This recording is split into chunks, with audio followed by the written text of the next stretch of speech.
And now, for the last 2 words of our ceremony, the 2 words we've waited all winter long to hear. We welcome 3 inspiring youngsters who are currently being treated at the Jimmy Fund. 10-year-old Diego Benitez, 9-year-old Bennett Olson, and 3-year-old Darla Holloway, with support from their brothers and sisters. And they're now joined by their new friend, a longtime friend of Jimmy Fund children, a man who this year returns to the organization and the city he loves, one of the greatest pitchers of all time. Welcome back, Pedro Martinez.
Is brought to you by Southwest Airlines, Dunkin' Donuts, and by Toyota's official website for deals via Toyota.com. Red Sox take the field today on opening day 2013 for the Red Sox, their home opener, as Clay Buchholz and the Red Sox take the field on a beautiful day at Fenway Park, nothing but blue skies above, as we check out the visiting Baltimore Orioles starting lineup. Lineup is brought to you by Jordan's Furniture. And Nate McLeod leads it off. He's in left field. Manny Machado at third base batting second. Nick Markakis in right field bats third, with Adam Jones in center in the cleanup spot, with Chris Davis at first base. Matt Wieters does the catching, bats sixth, with J.J. Hardy at shortstop. Ryan Flaherty is at second base. He bats eighth. And Steve Pearce is the DH. He bats out of the number 9 spot for the O's. And the start number 2 for Clay Buchholz. His first start against the Yankees, went 7 innings, giving up 6 hits and 1 run. Struck out 4 and walked 2, and threw 94 pitches in that first outing. So he comes in at 1-0 into his second start of the season.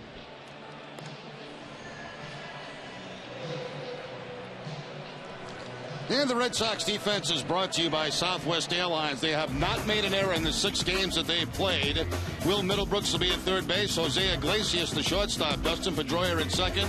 And Mike Napoli, the first baseman. Left to right, Daniel Nava, Jacoby Ellsbury, and Shane Victorino, and David Ross doing the catching for Buchholz. Now the umpiring crew, Ed Hickox, has the play calling the balls and strikes, with Corey Blazer at first base, Jim Joyce at second base, and Jim Wolf is the umpire at third. Beautiful conditions here today at Fenway Park. You can hear the broadcast in Spanish by touching the SAP button on your television remote. Enjoy the game. Buenas tardes, amigos.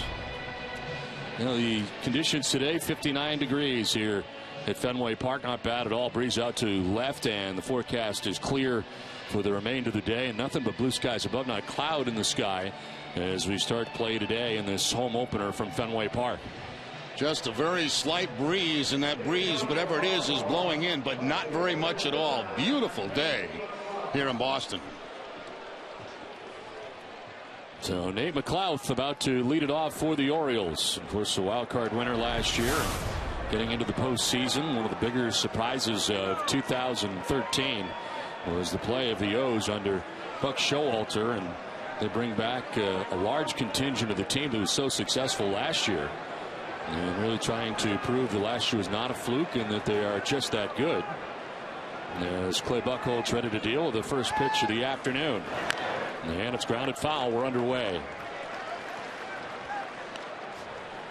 Nate McLouth, 5 for 19 out of the gate, hitting at .263 to start the year and leading off for the Orioles.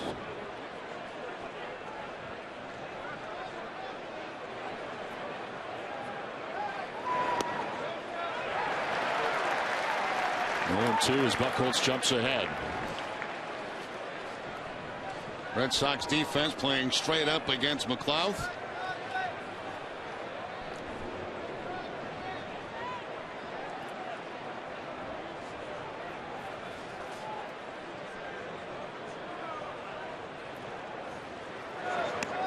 And Buchholz a miss inside, 1-2. Clay is 5-1 in his last 9 starts against Baltimore, dating back to 2009. And in total of 6 career starts here at Fenway Park against Baltimore, 3-1 with a 2.04 earned run average. And of course, his no-hitter was against the Orioles as he wanted that pitch over the inside corner. Yeah, tried to pick up that inside corner and didn't miss it by very much. Now the no-hitter for Clay back on September the 1st of 2007. He's able to strike out Nick Markakis to end that no-hitter. This is sharply hit back into center field. A base hit for Nate McLouth to get the afternoon started for the Orioles. Well, McLouth takes that outside fastball. He just missed the inside corner on the previous pitch. He tries to go away with the fastball, and McLouth up the middle for the ground ball base hit. And the leadoff man on here for the Orioles.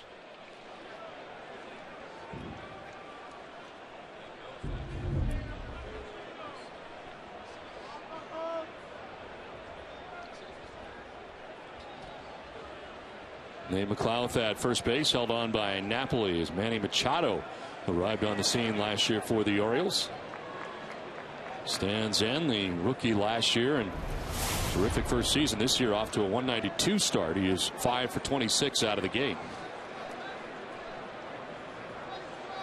A couple of checks on McLouth at first base. He's got 2 steals on the season, has not been caught. 101 stolen bases for McLouth in his career. He'll check again and quickly back to the bag.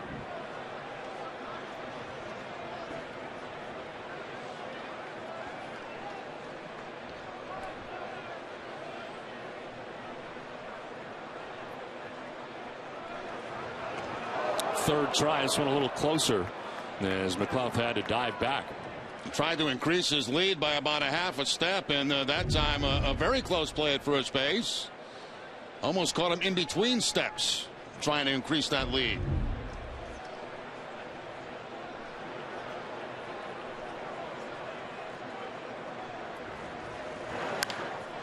Popped up.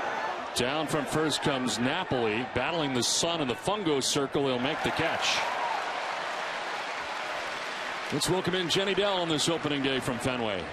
Thank you, Don. You could feel the energy in that Red Sox clubhouse earlier today. A brand new manager, 8 players that are wearing the Red Sox uniform for the first time at Fenway. John Farrell said all of these players know what it's like to come to Fenway and play in this atmosphere, but to taste it the first time in a Red Sox uniform, that's something special. Johnny Gomes said it's a great opportunity to soak in the history of this ballpark and stand on that same line that so many legends have before.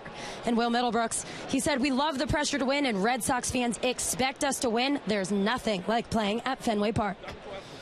Well, certainly you could feel it as part of the pregame ceremony, and the largest hands, the new manager and returning to the Red Sox, John Farrell, one of the largest hands on the field here as he was introduced on opening day. Nick Markakis healthy again and off to a good start. 370 batting average for the Orioles right fielder.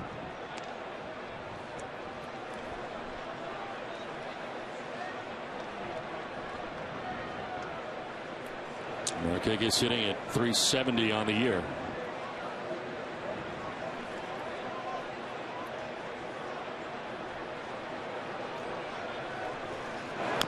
This one fouled off down by the shoe tops from Markakis.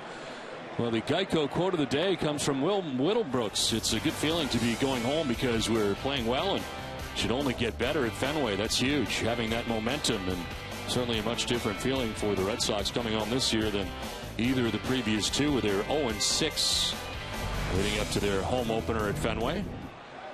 And what a day Will had yesterday. Big part of finishing off the road trip on such a high note. To center field, Ellsbury was deep, but he comes in and will make the catch, battling the sun. 2 down. First changeup that Buchholz has featured this afternoon, and very effective. Had Markakis out in front a little bit for the fly ball to Ellsbury for the second out of the inning. So with 2 outs, McLeod still at first base. 2 down for Adam Jones. How about his start? 538 the batting average, 14 for 26.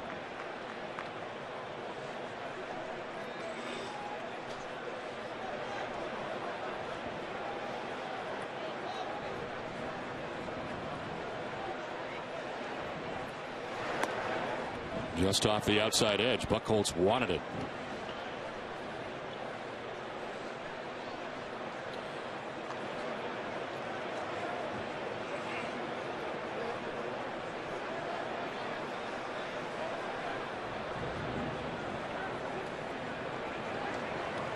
Now Jones last year, 32 home runs and 82 runs batted in. Outside from Buchholz and low. Jones, a .238 hitter against Buchholz, but he does have 1 home run. Currently on a 6-game hitting streak.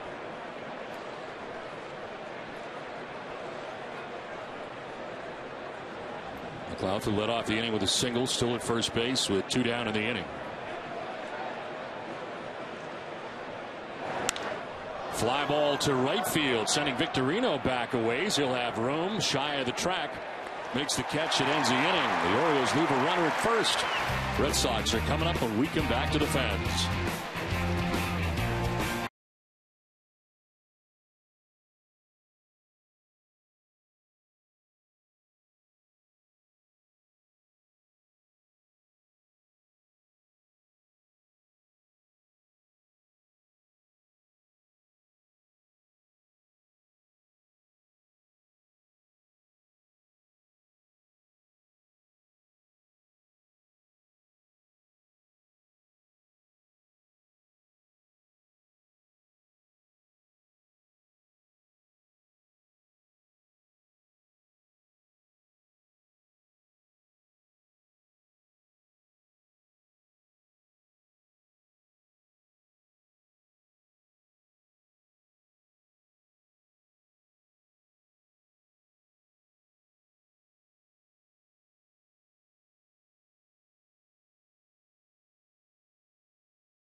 It's coming up in the bottom of the first in their order today. Brought to you by your New England Chevy dealers. Jacoby Ellsbury leading it off in center field with Shane Victorino in right field. Dustin Pedroia at second base bats third with Mike Napoli at first base in the cleanup spot. Will Middlebrooks at third with Daniel Nava in left field batting sixth. Johnny Gomes at DH today seventh with David Ross doing the catching. And Jose Iglesias at shortstop bats ninth. First start for Wei-Yin Chen, his second appearance, and his first one 5 2/3, 7 hits, 2 runs. Didn't walk anybody, struck out 4 through 84 pitches. That was against Tampa Bay and a no decision. He gets his second goal around today, a fastball, curveball, slider, and a changeup in his arsenal. The Orioles defense has made 4 errors in their 6 games. Manny Machado will be at third base. J.J. Hardy, the shortstop. Ryan Flaherty at second base. And Chris Davis, the first baseman. Left to right, Nate McClough, Adam Jones, and Nick Markakis. Matt Wieters doing the catching for Chen. So Jacoby Ellsbury to lead it off here for the Red Sox in the bottom of the first inning. Ellsbury at .310 with a home run, 7 runs batted in. Great start to the season for Ellsbury, like many of the Red Sox offensively on the last road trip. And the first stop in New York. Red Sox taking 2 out of 3 there, and then they moved up north of the border to Toronto to take 2 out of 3 there. Ellsbury will take a pitch outside.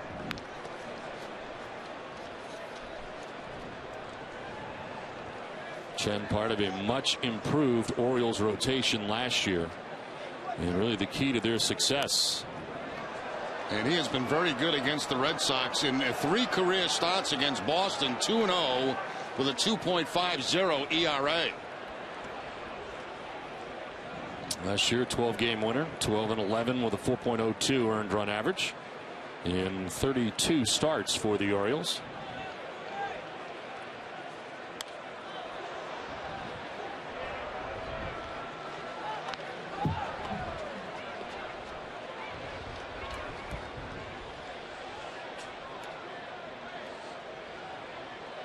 Pitch in the Japan Central League. Chinichi Dragons. As he misses just off the outside edge. Count evens at 2-2. Oh, a tough pitch there to lay off for Jacoby Ellsbury. That was pretty nasty.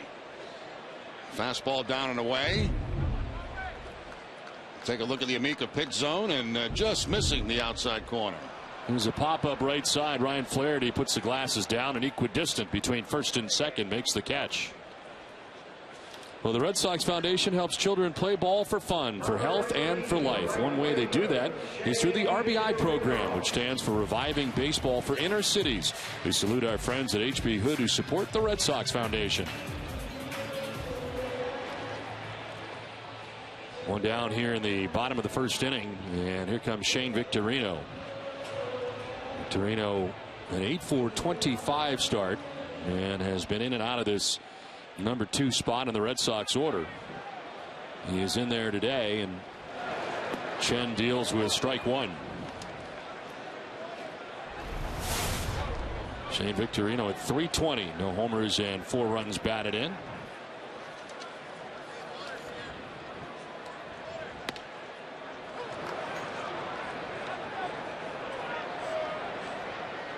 Shane Victorino, a 2-time All-Star, 2009, 2011. Signed a 3-year deal with the Red Sox in the offseason.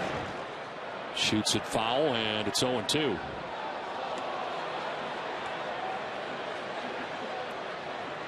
The second Hawaiian native in Red Sox history joins Benny Agbayani. He's a member of the Red Sox in 2002, but spent the bulk of his career with the New York Mets, and of course in the World Series with the Mets in 2000. This is lined and caught at third. A snow cone, but Machado comes down with it. Timed the leap perfectly and makes the grab. Oh, what a great catch down there at third base by the young player Machado. He just timed that leap. That was a rocket by Victorino. And watch him go up. Snow cone catch. Able to hold on to it before it hits the ground. Takes a double away from Victorino. Well, before Machado came up, he had only played 2 games in the minor leagues at third base. Spent all of his time with the O's at third last year. As Dustin Pedroia takes a look at ball one.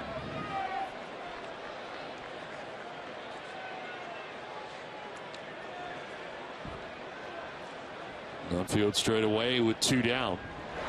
And Pedroia is going to pop it up. Foul ground. Davis will go as far as he can, but it has no play. In behind the Red Sox dugout.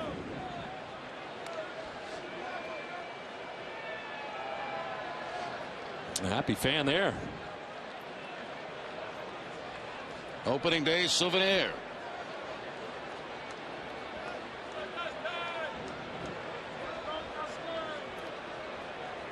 No ball to strike to Pedroia with 2 down. Both pitchers not getting that outside corner. Neither happy about it so far with Ed Hickox. His home plate umpire has not been given that outside corner to the right-handed hitters. On the ground, nicely picked by Chen. Fires to first with plenty of time, and the Red Sox are retired 1-2-3. We're through one from Fenway on the home opener.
The home opener for the Red Sox, and of course the great partnership with the Jimmy Fund celebrated today, and some great pictures from before the ball game today and as part of the opening ceremonies, and we'll be sharing more with you throughout the afternoon on this opening day. Great flyover here at Fenway, and great to see so many of the former Red Sox returning to Fenway Park, along with a lot of the Jimmy Fund patients and people who have been touched by the Jimmy Fund and the great partnership between the Red Sox and Dana-Farber. Second inning rolls in, and it's Chris Davis who has had a fabulous beginning to 2013 to the tune of a .455 batting average. He's already got 4 home runs and 17 runs driven in.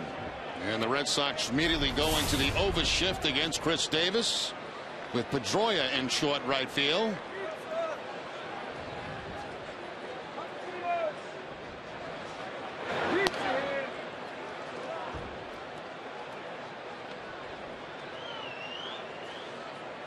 So according to the Red Sox charts, that's where he hits most of the ground balls that go in that direction. 17 RBIs for Davis. I know you're not much on pace, Joey, but he's on pace for a lot. He's on pace for a bunch. I mean, he's played 6 games, and he's one of the Orioles who've gotten off to a fabulous start. They've got a few of them that have really been tremendous so far. Davis leading it off here in the second inning, and he will take the walk down to first base. Well, here are the guys who have gotten off to terrific starts to begin the year. Nick Markakis at .348. Adam Jones .522. That's not bad. 3 doubles, 8 runs. And Chris Davis with all the RBIs and the .556 average just earned a walk into the second straight inning. The Orioles have the lead runner on. Nick Markakis, after getting injured at the end of last year, was not part of the postseason roster for the Orioles, hoping they get back to the postseason this year. He's been through some lean years with the Orioles. As Matt Wieters takes strike one. Wieters 6 for 19, hitting at .316 on the year with a home run. 3 runs batted in.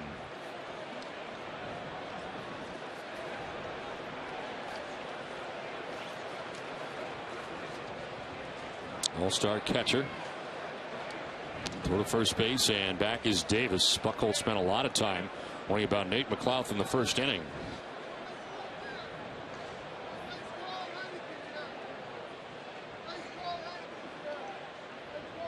Well, John Farrell welcomed very loudly here by the Fenway faithful on this opening day. Certainly polar opposite to what he received in Toronto upon his return there. But Fenway fans letting him hear it today. And John certainly has done a very good job to begin the year. A very quiet spring training, very business-like, and a very good beginning to 2013.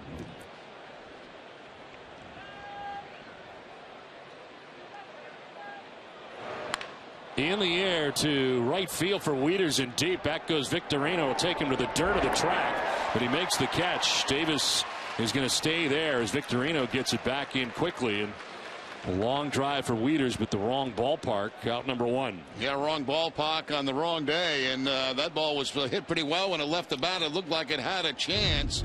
Victorino going back, battling the sun, and is able to make the catch just about at the warning track.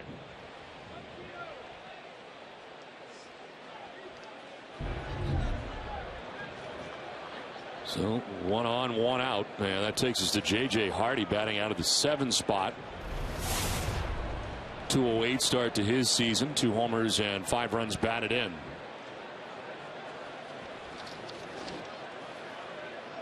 Hardy coming in with a 4-game hitting streak into today's action. All-star last year. His 3rd Orioles opening day. Last season led American League shortstops in games. Played 158 games last year. Led the entire American League in assists. Very good defensive shortstop for the Orioles.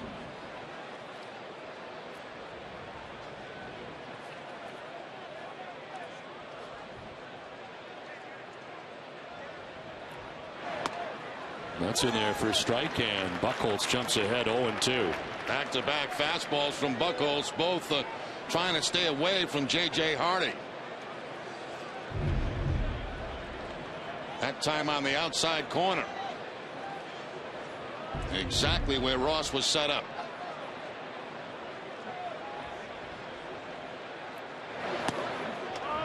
Trying to grab that outside corner again. That time going with the cut fastball, trying to make Hardy think it's a straight fastball with that little cut at the end, but Hardy did not bite.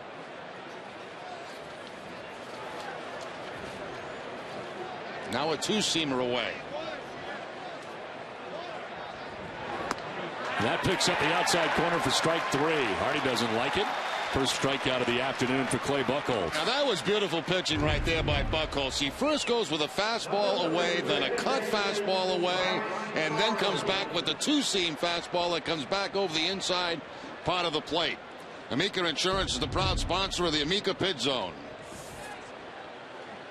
2 down. Davis still at first after the leadoff walk remains there. And there's Ryan Flaherty. Last year in 77 games hit at .216. Flaherty born in Portland, Maine. Yes, he takes strike 1. Resides now in Franklin, Tennessee during the offseason, but New England native.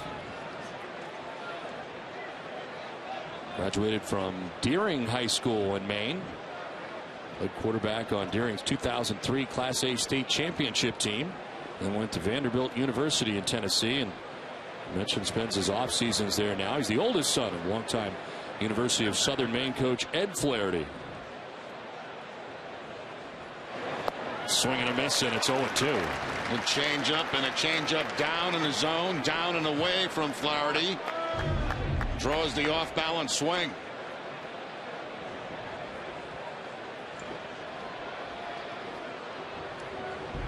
And a tough start to the season. 0-for-10 at the plate, looking for his first hit of the year.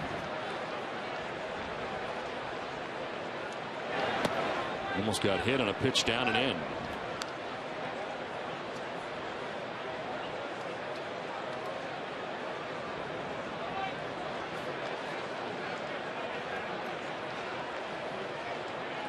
And Buck Showalter trying to repeat what he did last year. They were 29-9 in one-run games. That is going to be tough to duplicate. Swing and a miss. Buchholz able to strike out Flaherty. Back-to-back Ks. They're coming up for the Red Sox. It'll be Napoli, then Middlebrooks, who had the big day yesterday, and Nava.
Fenway Park.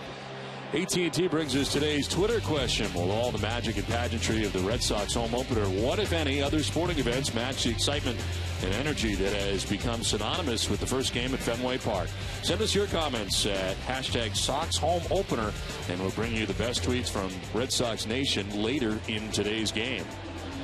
Well, Jerry, today I asked a lot of my followers on @DonOrsillo what their favorite memories were of opening day, and I can't tell you how many people said the way I felt yesterday, 2005 in the ring ceremony here at Fenway Park. I'd certainly agree with them. That was a very special moment, waiting so long for a championship, getting one, and seeing those rings presented to the players. That was quite a day. Carl Yastrzemski and Johnny Pesky raising the flag, the soldiers from the Walter Reed Hospital being here to bring out the rings, and it was pretty incredible.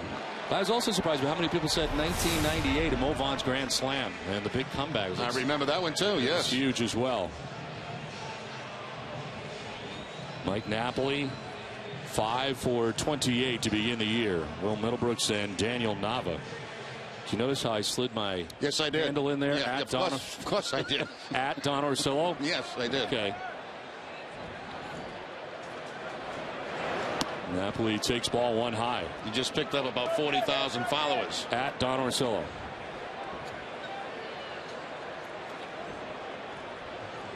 Napoli hitting at 179 out of the gate. And a strike over the outside corner.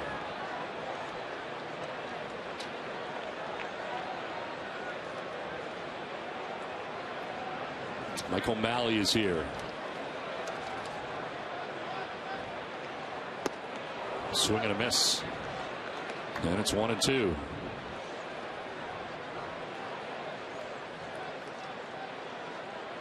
Mike Barnacle and Mike O'Malley enjoying opening day.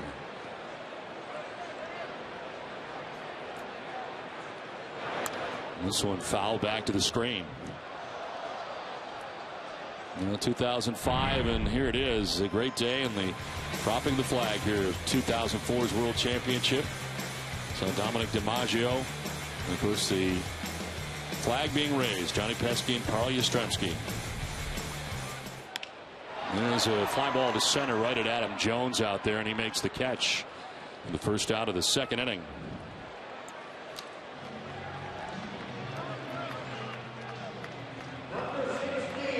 Will Middlebrooks is coming up. The other thing I forgot about that day was the other champions who came out from underneath the flag and left. And Bill Russell, Teddy Bruschi was here that day. I believe Bobby Orr was here as well that day. And Richard Seymour at the time representing the New England Patriots. There's the pitch in there for strike one to Will Middlebrooks. Tough to beat his day yesterday. A fabulous day for Middlebrooks. 4 for 5 with a double and 3 home runs. Knocked in 4 runs. It's a day you dream about. It's one of those days you don't want to end. You know, you feel like every time you get up there, you got to make good, solid contact, and that's what Middlebrooks did yesterday. It's a fly ball to right. Markakis in a few steps, 2 down.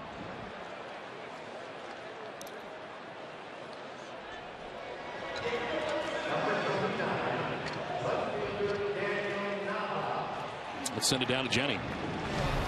Don, as you know, Jackie Bradley Jr. not in today's lineup. Johnny Gomes starting at DH and Daniel Nava at left field. John Farrell said over the last couple games, Jackie Bradley has been getting pitched to pretty consistently. I just felt like another good left-hander was a choice for today, and it was a chance to get Nava's right-handed bat in there along with Gomes at DH.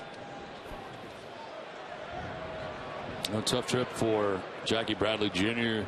to start his career numbers-wise at the plate, and you got the lefty going today. It just seemed to make sense to give him today off. Struggled the last couple of games, in particular with inside fastballs. Fastballs that were around the hands.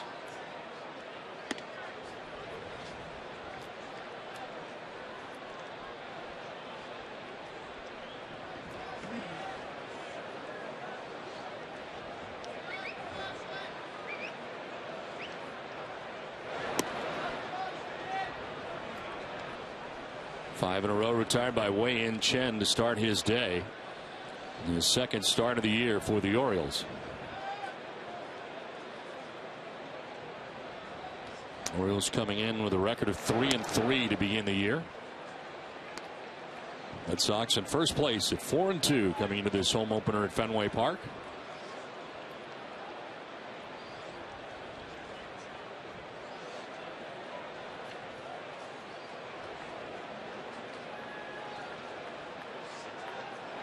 Three ones outside. It's ball 4 to Daniel Nava. The Red Sox have their first base runner of the day. Now W.B. Mason welcomes the Red Sox back for the 2013 season. For a delicious cup of coffee at the office, try W.B. Mason's coffee service featuring the Carrot Coffee System and Green Mountain Coffee. 2 down here in the second inning. A base runner with Nava at first and Johnny Gomes coming up. For Nava, that's the third walk he's had this season. He's yet to strike out. Been seeing a lot of pitches.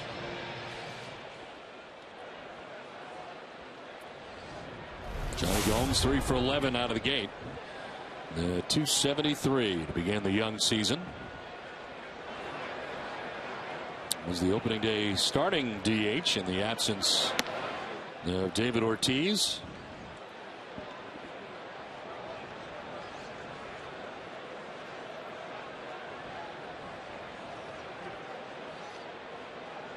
Was 0 for 3 in the series against the Blue Jays with a couple of walks and 3 for 11 to begin the year. Davis kind of playing in front of Nava at first base.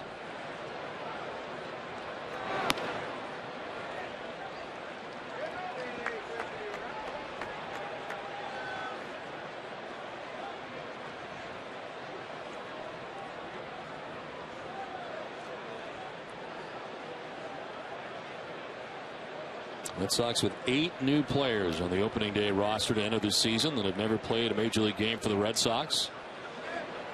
A lot of new faces here, and so far so good as Gomes takes the high strike. That's not the kind of pitch you want to swing at. 2 balls and no strikes. He's looking middle in that situation, trying to drive a ball out of the ballpark. Instead of gets a fastball up and away.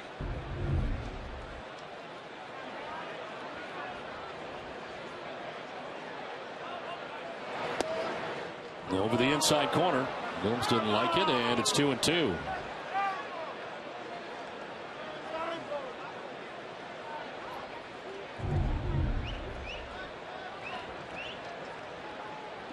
Both very close pitches. Borderline right there.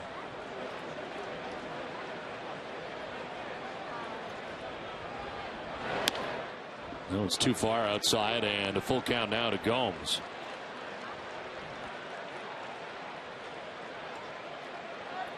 On deck for Boston, the veteran catcher David Ross getting the start today, and catching tandem with Jared Saltalamacchia. Salty on the bench to begin the ball game today.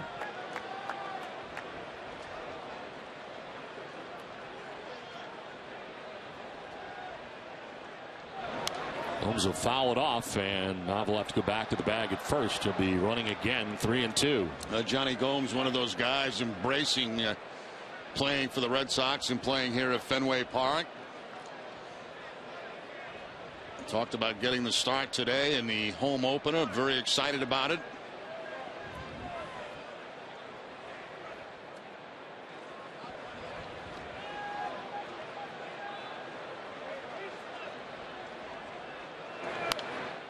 Lifts it foul off to the right, stays alive. 8th pitch of the at bat is coming up for Gomes.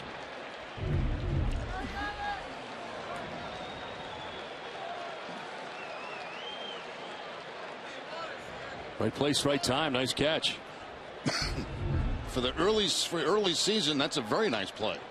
Actually, any time in the season.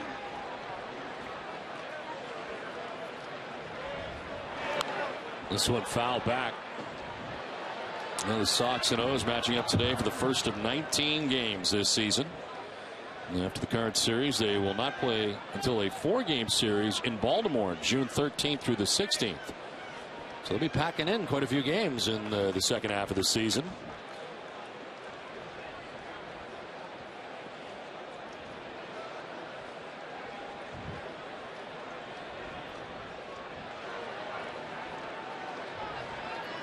(3-2) again.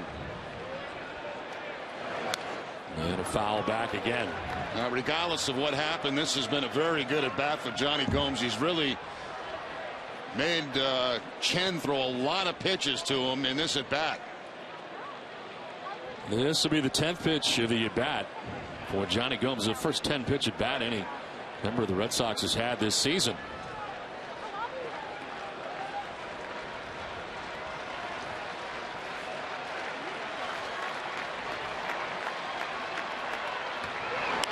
Gomes will pop it up into shallow right. Flaherty is out calling, but Markakis almost collides with him as Flaherty makes the catch that ends the inning.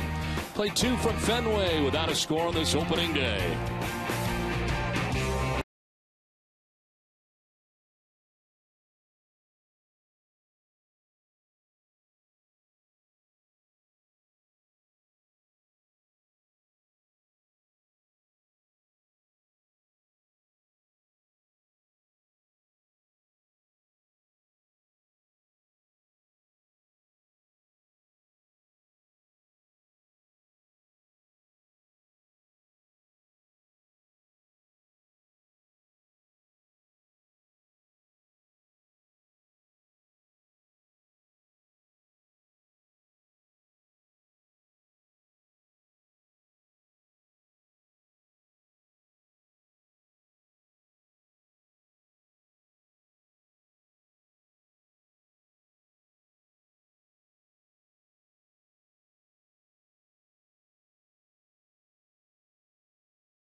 Ted Williams has actually been here a long time, and as well as the teammates, and they came to life here today, sort of, in part of the pregame ceremonies around Fenway Park as people made their way in.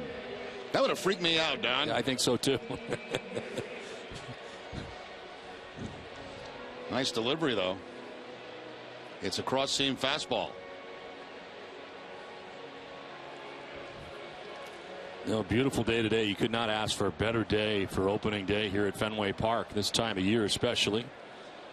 Lots of sunshine, warm conditions, and we play on to the 3rd inning Steve Pearce leading it off. And he takes a breaking ball for strike one. Pearce 0 for 7 to start the year. The DH today for the O's. It'll be Pearce, McLouth, and Machado. 9, 1, and 2.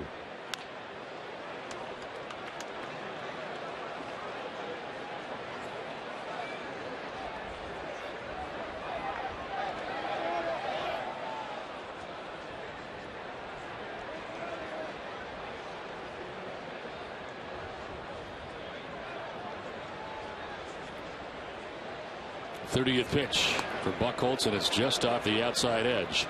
He's not got that pitch, and he has wanted it on several occasions. Not alone. Wei Chen. Yeah, clear the pitch is outside according to the Amica pitch zone, but really that's a pitch that a lot of pitchers will get.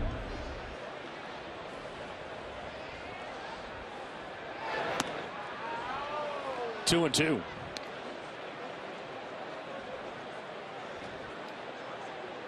Orioles won the season series last year 13-5. In the 18 games the Red Sox and Orioles played last year. Grounder softly towards Middlebrooks at third base. Gets it and gets rid of it in a hurry and in time to retire Steve Pearce for the first out of the inning. Not a difficult chance for Will Middlebrooks down at third base. Just got to make sure you catch the ball right there and then the sidearm flip. Plenty of time at first base to get Napoli.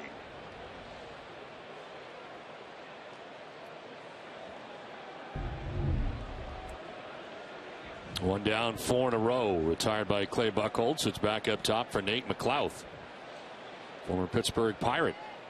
You take strike one.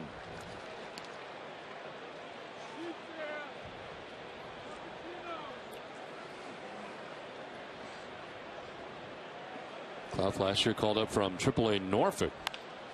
As this one sent foul off to the left, out of play. Had a great spring training this year, hitting at .320 during the spring.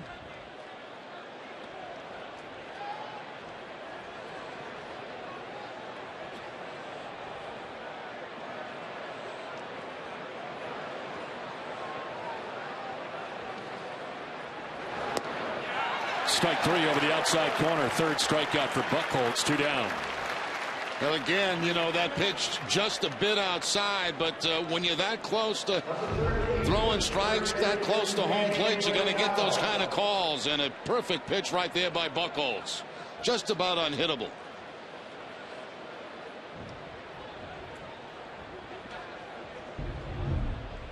So 2 down in the inning, and Manny Machado, the batter, fouled out to Mike Napoli on the first base line. First time up.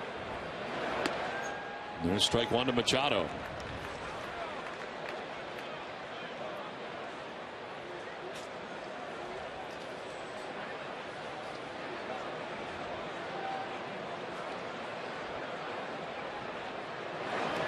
It'll bounce in. Little slip at the end of the delivery for Buchholz. Look back at the landing spot. And Machado arriving on the major league scene last year, just 20 years of age. And really did a nice job for the Orioles throughout the remainder of the season once he did arrive. Jump from AA Bowie at the time, came up on August the 9th.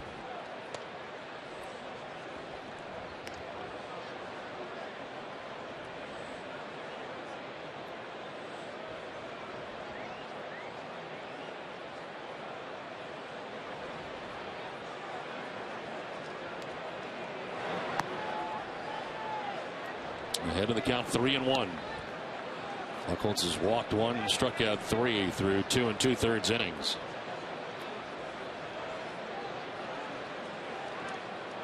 Nick Markakis waiting on deck. O's batting here in the top half of the 3rd inning. 40th pitch for Buchholz, and that's in there for a strike. Full count.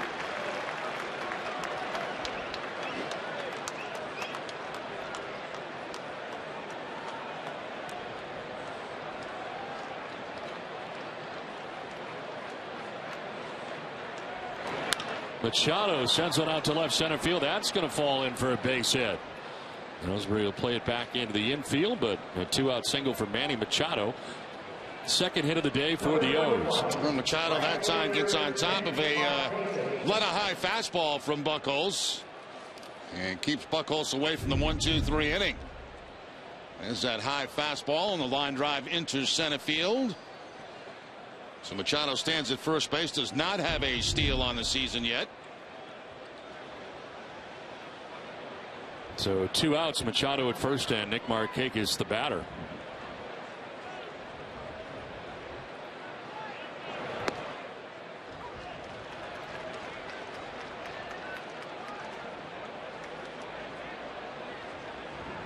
And Markakis at leadoff 54 games last year.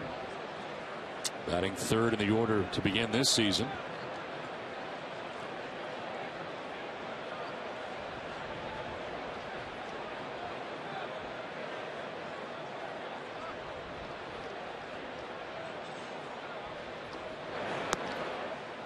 That just misses as well. 1-1.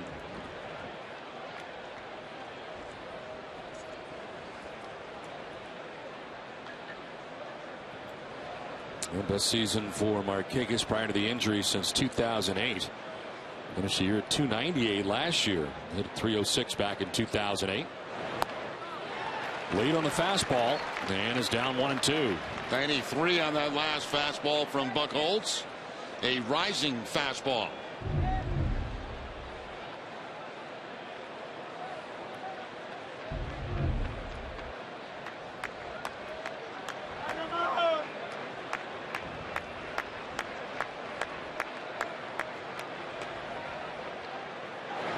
On the ground left side, Middlebrooks dives and can't get it. It's into left field as Machado takes second base.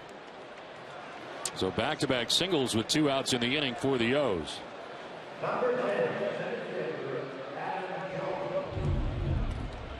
You see where the defense is set up. That's a nice piece of hitting there by Markakis. A couple of strikes on him and takes that outside pitch and shoots it back by Middlebrooks.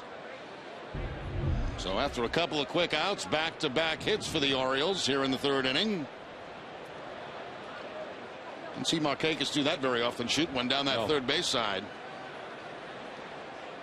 So 2 down, 2 on. Adam Jones the batter.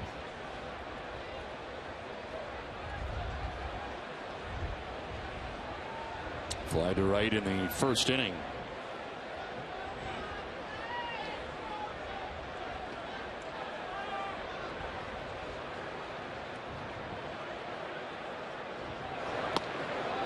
Trying to grab that corner, but too far outside. Ross trying to frame that pitch.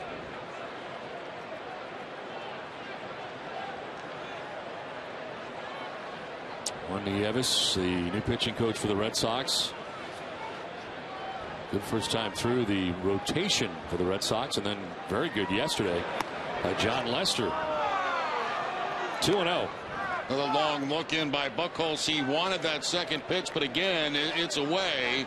And as you mentioned earlier, Don, you highlighted they're not getting that pitch very often on the outside part of the plate.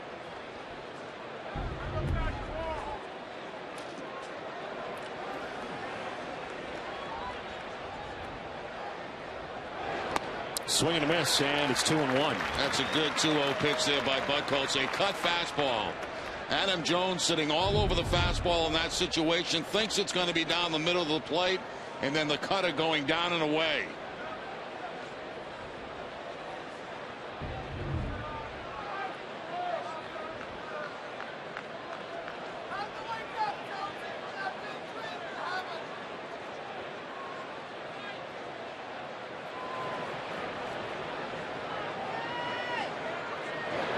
Swing and a miss. That kept him off balance. 2-2. And the changeup from Buchholz. Every fastball count. Jones has not got a fastball. He's got a cutter and then the changeup.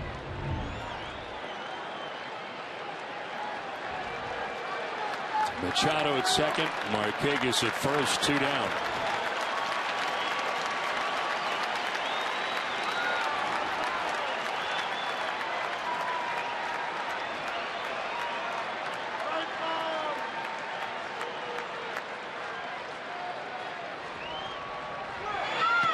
Jones thought about it. Did he go? No. So Corey Blazer, first base umpire.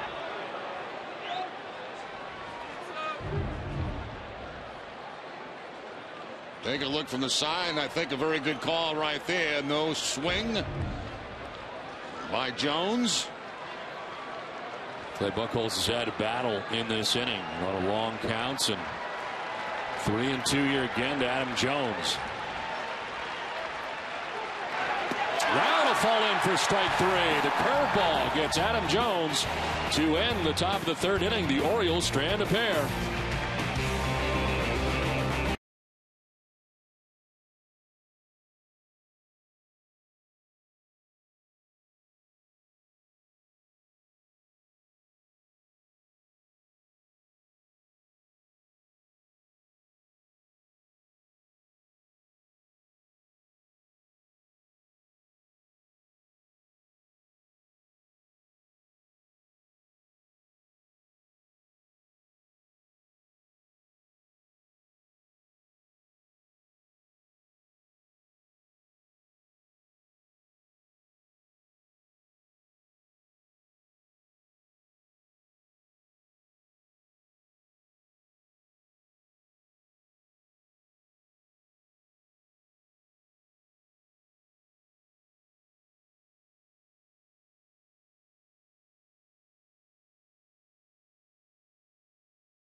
Third inning, nice job by Buchholz. A long at bat by Adam Jones. Misses away with the first pitch, away with the second pitch, but then he drops right here. A cut fastball on him, a 2-0 count. Then a changeup, running it to 2-2. Back to a cutter away, and then drops the curveball on him, a pitch that he had not seen yet. Pitch Zone on NESN is brought to you by Amica. Amica Insurance, great service, great coverage, and a great price for auto, home, or life insurance. Adam Jones striking out to end last inning, and Clay Buchholz having to throw a lot of pitches to get it done through 3. He's at 51 pitches. As we head to the last half of the third inning, David Ross, Jose Iglesias, and Jacoby Ellsbury about here in the bottom of the third inning. Remember, the Red Sox to reach against Wei-Yin Chen was a 2-out walk for Daniel Nava. Ross 1 for 6 to begin his Red Sox career.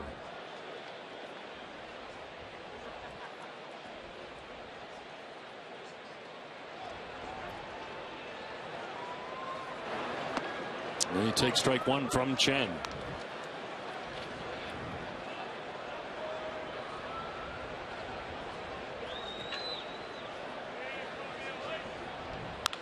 This one's on the ground, foul outside of third.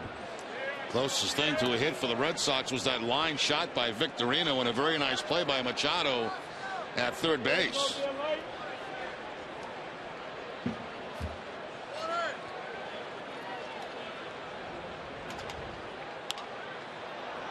In the air to shallow left center field. McLeod coming over, and the left fielder puts it away for the first out of the inning. Jose Iglesias had a very nice start, Jenny, and back in the lineup again today.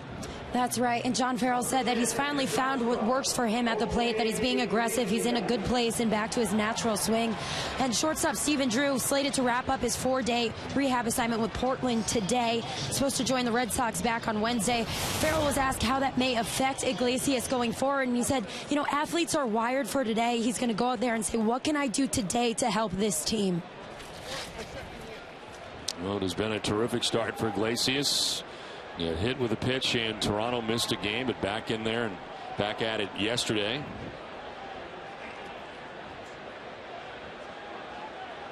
Nine for 17 to begin the year at 529. It's a fly ball to left field. Nate McLouth into left center again. And McLouth has handled the first 2 outs of the inning. Well, tomorrow on the Dennis and Callahan Show, the guys react to the Sox home opener and hear from Sox starter Clay Buchholz, only on Nesson and WEI 93.7 FM. Dennis and Callahan, the most listened to morning show in New England. 2 down in the 3rd inning, and Jacoby Ellsbury coming up. Second time through now, the Red Sox order against Wei-Yin Chen. Ellsbury popped out to second base in the 1st inning.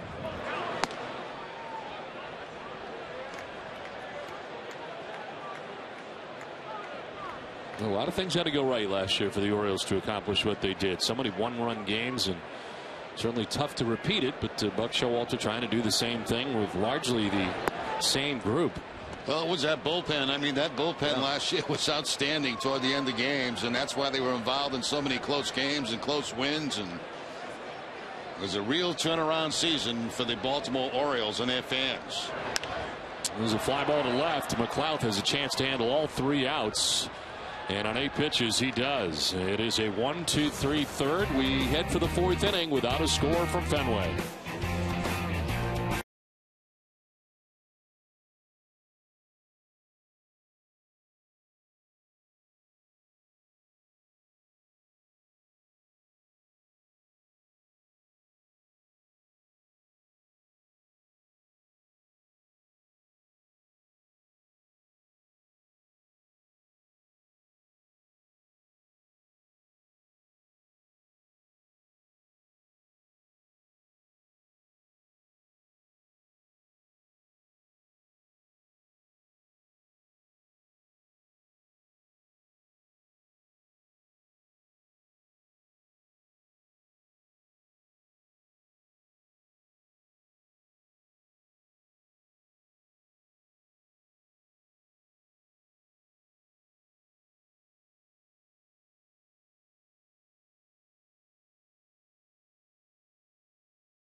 Park is brought to you in part by Eastern Bank.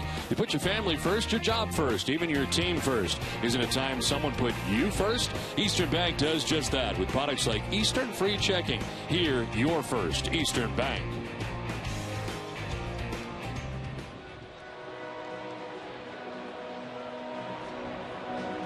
Welcome back to Fenway Park, Red Sox Nation. Do you have a story to tell about why you're at Fenway Park this summer? If so, we want to hear it. Go to Nesson.com/stories and let us know why you're at Fenway, and I will choose the most interesting entry to interview during future home games. Now, go to Nesson.com/stories for full details. Let's hear your story. Now, do we have a budget to buy them a hot dog on opening day? The question is, do you have the budget to buy them a hot dog on opening day? I mean, you make a lot of money. I mean, like, stupid money. I mean, so. Are you calling me stupid? No, I'm just saying that. Because that would be more close. I would never call you stupid. Part of the reason you have so much money is because how smart you are. Yeah. So. Do we have a runner that could send hot dogs out there to that group? Yeah. Why don't we do it? Yeah. Let's do it. It's opening day. So reach into that wallet. Swing and a miss for Chris Davis. I think all I got left in my wallet is Canadian money. Now Buchholz working here into the 4th inning. Walk Chris Davis the first time he saw him in the 2nd inning. The only free pass served up by Buchholz. 2-1. Sliced foul to the screen. Davis, Wieters, and Hardy to bat here in the 4th inning.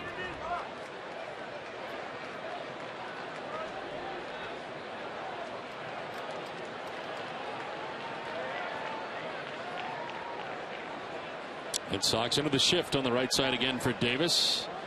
Pedroia at short right field as the pitch misses outside. They go with the 2-1-1 defense.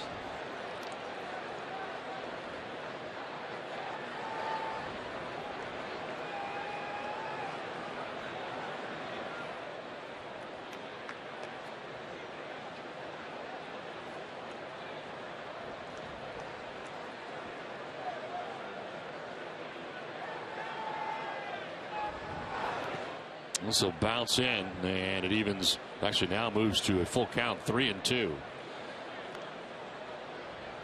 And forget how big these guys are, Jerry. On the field, standing down there, and you're doing the introductions. Joe did the Orioles, and you watch some of the Orioles come out. You forget how big some of these guys are. Yeah. Chris Davis is big. Adam Jones very big. Yep. And Matt Wieters is enormous. And that's just going to miss. Buchholz took a step like it might be strike 3, but instead Davis will step to first base with a second walk given up by Buchholz. Now once again, Buchholz not getting the benefit of the call, just missing the inside corner with a two-seam fastball. Very tight strike zone. Very tight strike zone today. Ed Hickox has the plate today. Leadoff walk, and for the third time in 4 innings, the Orioles have the lead runner on. We should mention, though, by the Amica strike zone, they have been correct calls. There's a chopper right side. Pedroia will bobble, throws to second, and they do get the lead runner. It looked like Pedroia may go to first with that after the bobble, but he still tries to get the lead runner and does, and Chris Davis barely. I think what helped Dustin on that is he had the play in front of him. He knew where the runner was, so he was able to get that ball to second base and at least get the force out. Almost like he took his eye off the ball just a little bit to check out the runner. You can see right there, and then has to really scramble to get that forced out. There's the stretch at second base by Iglesias, making himself a first baseman to record the out at second base. 1 out, 1 on. J.J. Hardy, the batter. Hardy struck out looking in the second inning. 1 of 4 strikeouts today for Clay Buchholz.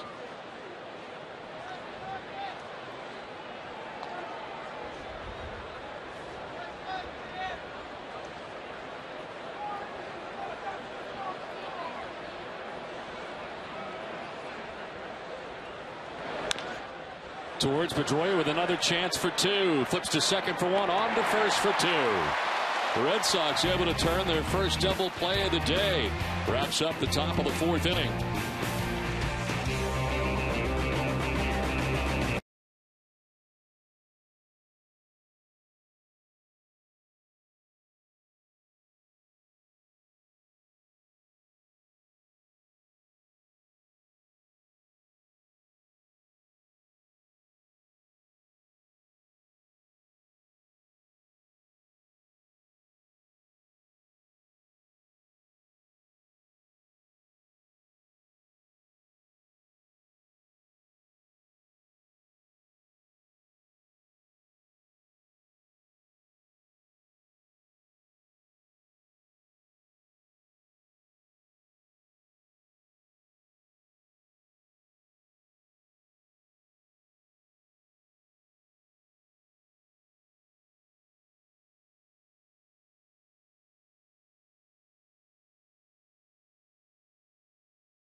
You always put others first. Wouldn't it be nice if your bank did the same thing? With products that make life easier and a commitment to helping those in need. Here, your First Eastern Bank. Scoreless as we head to the bottom of the 4th inning here at Fenway Park. I want to remind you, Covidien, delivering innovative healthcare products across the globe, is a proud sponsor of the Red Sox Foundation.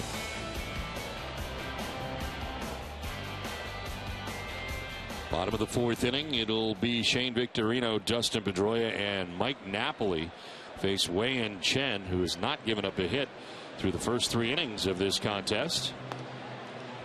And Chen has a lot of fly ball outs in this game. 8 fly ball outs so far for Wei-Yin Chen, as throw goes down and Shane Victorino makes his way to the plate. Shadows will start to play a role in this game as we play into the afternoon. They have crept up almost to the plate. Almost 3:15 here on opening day from Fenway Park. Victorino's second look at Wei-Yin Chen, lined out to third base in the first inning. Ball caught by Manny Machado. Pretty much the closest thing that the Red Sox have come to having a base hit.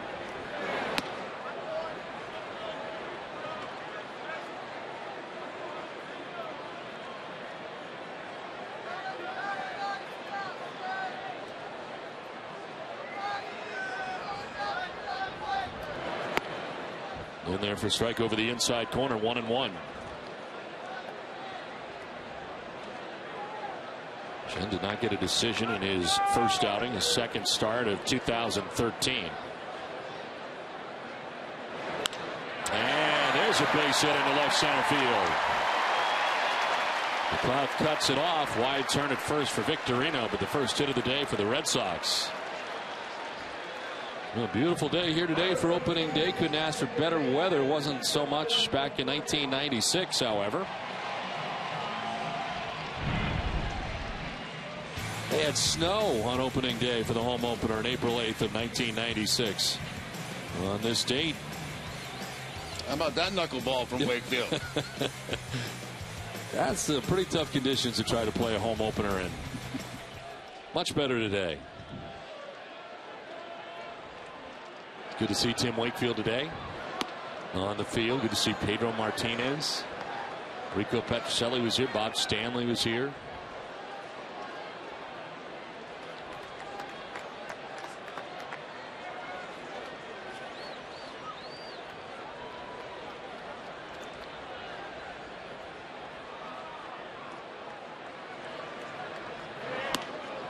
That'll miss to Dustin Pedroia. Grounded back to Wei-Yin Chen, the pitcher, in the first inning.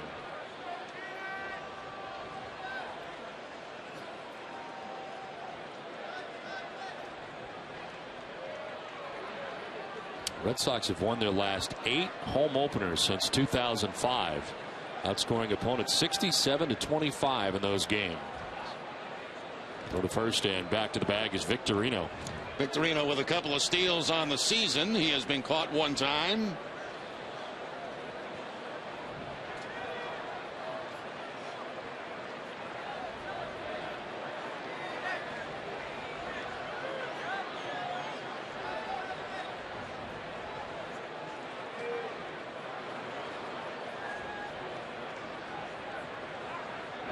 The toss to first and back to the bag is Victorino. Mentioned the 8 straight home openers for the Red Sox since 2005. That's a record for the team right now. Previous club record had been 6 straight winning home openers. That was 1938 through 1943. Josh Beckett was the winner last year in the home opener. Pitch 50. Runner goes. The pitch is high. Wieters throw is a good one and out. At second base is Victorino. Did one hop. Flaherty at second, but he picks it and applies the tag. Good hard throw from Wieters. Yeah, Wieters has thrown out 4 out of the 5 that have tried to go against him so far this season. Not a bad jump at first base by Victorino, but almost like a pitch out. Wieters had to come up out of his crouch to make the catch. And a nice play by at second base by Flaherty to pick the scoop and apply the tag. Wieters second in the American League last year, and would-be stolen base stealers being thrown out. Guns down Victorino for the first out here of the 4th inning.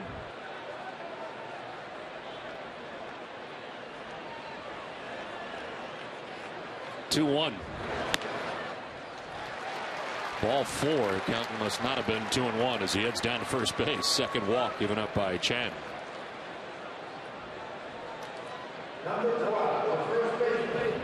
First in that category last year, Alex Avila of the Detroit Tigers, who had the most base runners last season.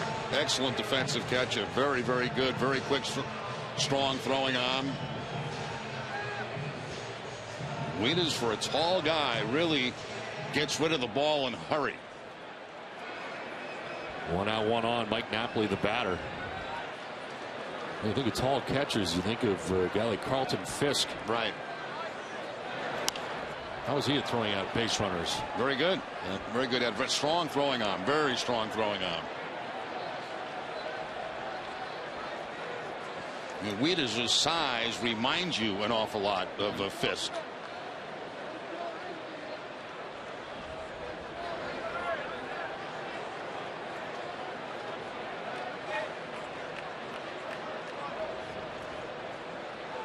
Napoli fly to center in the second inning.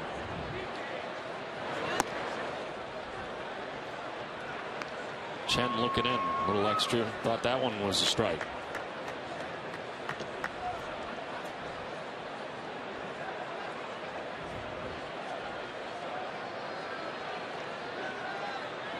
Pedroia at first, 1 out here in the Red Sox 4th inning. And held just 1 hit so far today. Napoli with a swing and a miss. 91-mile-an-hour fastball. And challenge time that time. Fastball against power hitter, and fastball wins.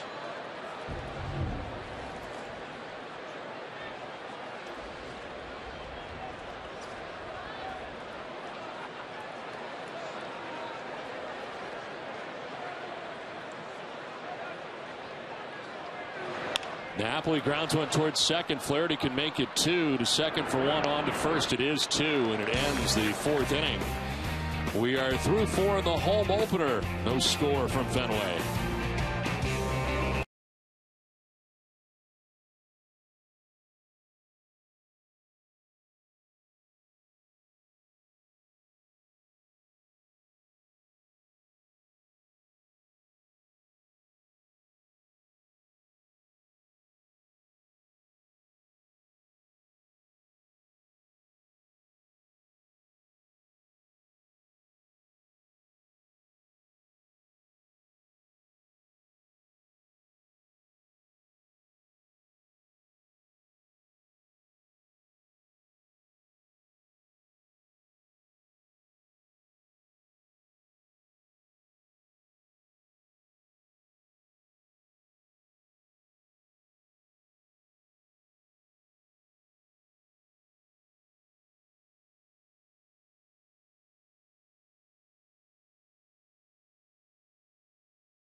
Park shadows making their way to the home plate areas. Clay Buchholz gets ready for the 5th. Well, Jerry, apparently you dug deep into that wallet of yours. Very deep, very deep. Handed out some hot dogs. They were just delivered. How about that? All right. 2 happy fans. Why not on opening day, right? Everybody should have a hot dog. Well, actually, not everybody in the ballpark. Why not? They should have a hot dog. Everybody should have a hot dog. I think everybody should have a hot dog. I think you should just start passing them out, Jerry. We love Millbury, too. So it's on to the 5th inning we go.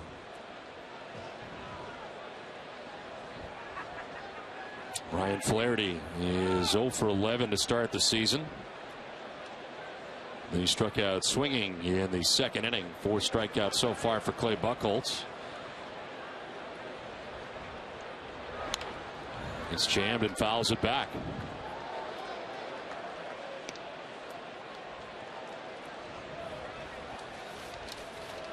In his second start, and the first start with 7 innings in New York against the Yankees. 6 hits and a run. He walked 2 and struck out 4. He threw 94 pitches in that first outing of the year against New York.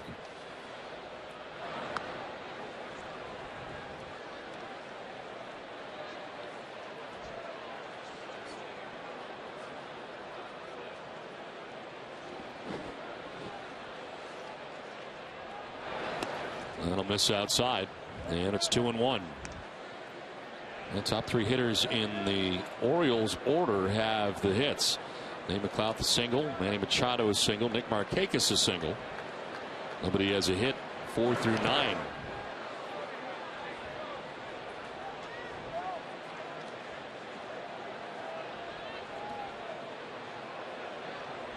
Well, the Red Sox dropped 13 of 18 games against last year's edition of the Orioles. Red Sox first season series loss to the Orioles since 2004. Of course, the year the Red Sox won the World Series, they were 9-10 against Baltimore. 2 hopper down to first. Napoli will flip to Buchholz for the out. We had the chance to talk to John Farrell in between innings, and I asked him about what he thought it was like to be here for opening day and hear the reception that he got from the Fenway faithful. Yeah, this is a great opportunity, obviously, John, and to come out here on opening day, it's certainly an honor, and particularly the way we've come off the road. I think there's been some energy injected into our fan base, and we got a pitcher's duel ahead of us right here. John Buchholz has been great so far in this ball game. That at bat to Adam Jones, that curveball he dropped on him on the 3-2 count was pretty nasty. Yeah, it was an outstanding pitch, and in the key spot, obviously, given the situation. I thought the changeup that he threw in the sequence just a couple of pitches before was probably as gutsy a pitch as the 3-2 breaking ball, but he's looking sharp today and got 4 pitches for strikes. Our thanks to John Farrell for joining us today. Mid-game of the home opener at Fenway Park. This one fouled off by Steve Pearce. And Clay Buchholz with 1 out here in the 5th inning. Another good day for Clay as he settles into this outing. 4 ground ball outs. Swing and a miss, and he'll pick up strikeout number 5 of the day. 2 down. Now there's that changeup again from Buchholz again, and it's been a very good pitch for him this afternoon. That one stayed up in the zone a little bit, but off speed enough to fool Pearce. To welcome back fans to Fenway Park, kids 12 and under eat free, and KM Fenway Franks are 2 for 1 all April long.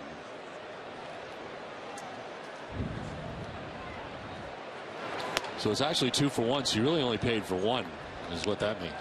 Yeah, but they weren't under 12, I don't think. Oh, good point. So 2 down here in the 5th. 70th pitch for Buchholz, and it's up and away. I should just leave like a credit card at the concession stand. Yeah, that's a good idea. Yeah, just let him have one. So my wife would appreciate that.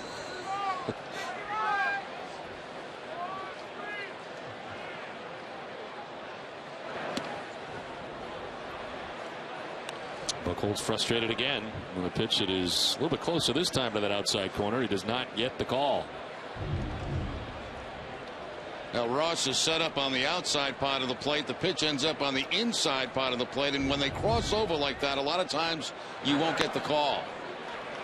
It's that call.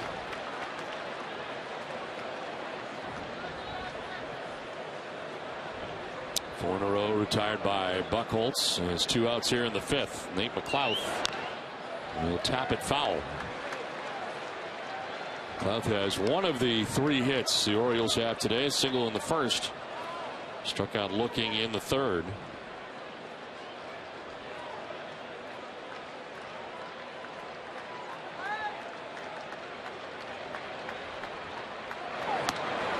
Ball 4, and he walks McLeod. So the 3rd free pass given up by Buchholz. A little frustrated. He thought he had another strike in there, and he looks back in the direction of the home plate umpire. And Hickox has the plate today for the umpires. 2 down, a runner at first, and Manny Machado the batter. Machado 1 for 2. Single to center field his last time up.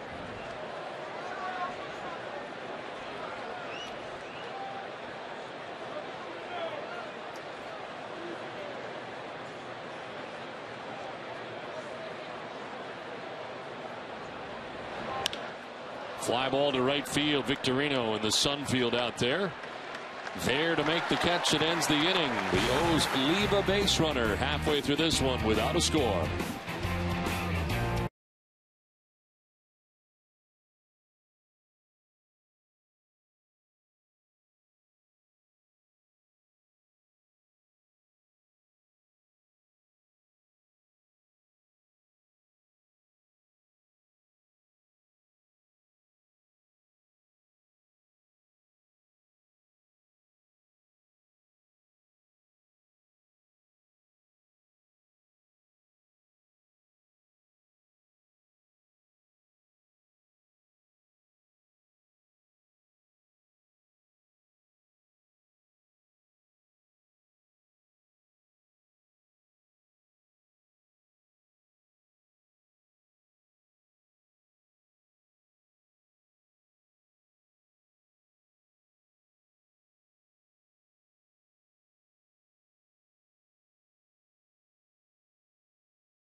Bruins look to continue their winning ways at Boston Garden when they face off against the Carolina Hurricanes.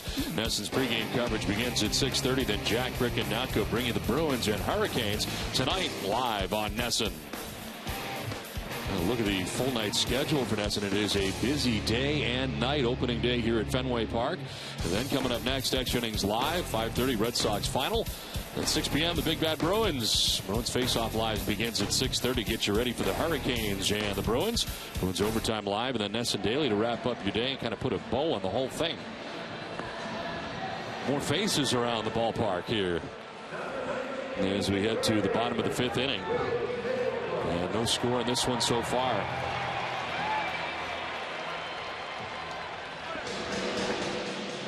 Will Middlebrooks coming up for the Red Sox, to be followed by Daniel Nava and Johnny Gomes in the inning.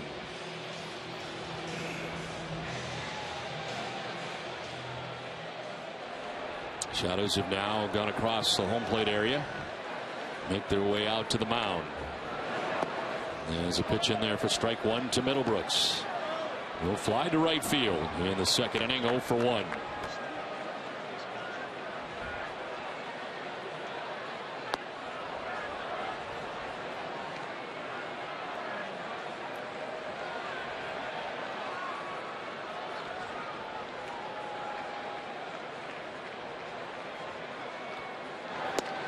Middlebrooks strikes out looking, and that is just the first strikeout of the day for Chen. He freezes Middlebrooks for the first out of the inning.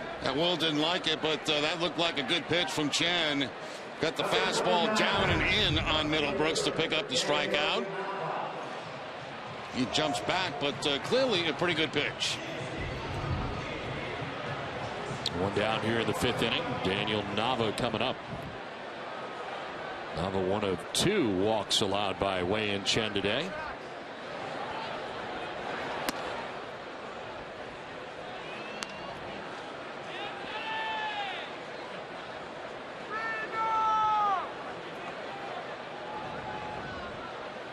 Only 1 hit for the Red Sox to this point in the game. Shane Victorino led off last inning, the 4th inning, with a base hit, but he was quickly erased trying to steal second base. Was gunned down by Matt Wieters.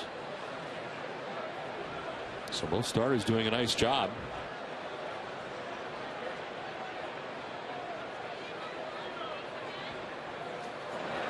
Nava fouls it off to the right, out of play. Well, Dunkin' Donuts is proud to give back in every Red Sox home game. Dunkin' hosts a nonprofit children's organization. Thousands of kids have had the chance to catch a Sox home game thanks to Dunkin' Donuts. Today we welcome New England Center for Children from Southborough to historic Fenway Park. Dunkin' Donuts, committed to the community.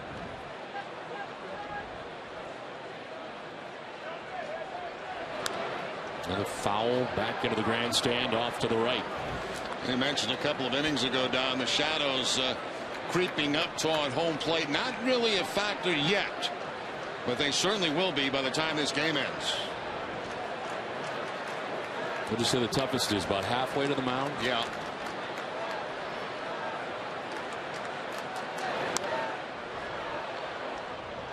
Even when the mound's covered, it's tough. As long as there's sunshine on the backdrop, that creates a problem.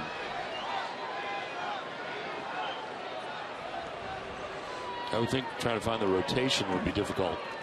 Yeah, you know, you go from sunlight, and it's very hard to pick up the spin in the baseball. Breaking balls become a problem for hitters.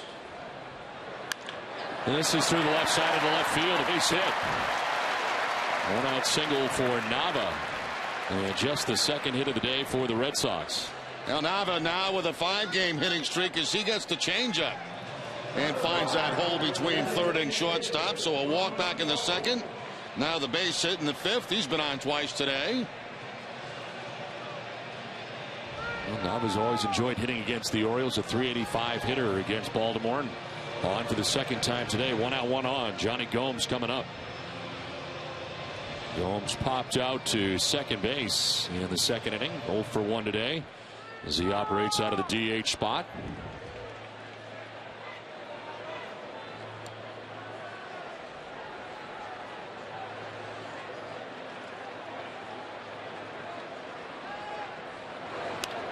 This one fouled back and out of play.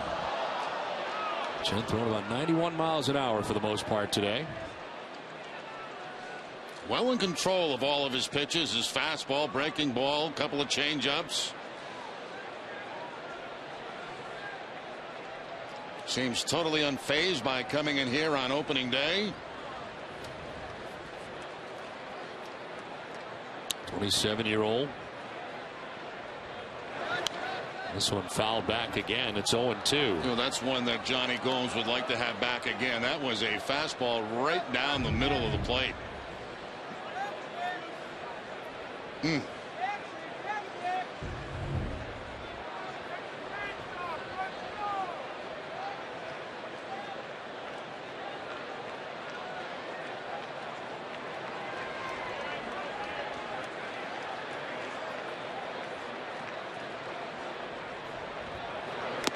Swinging a foul tip, held on to. It was 93 that time as Chen gets it by him and picks up his second strikeout. Reach back for a little extra, 2 down. Yeah, no middle of the plate that time. That time going to the outside part of the plate, and as you mentioned, a little more giddy up at 93.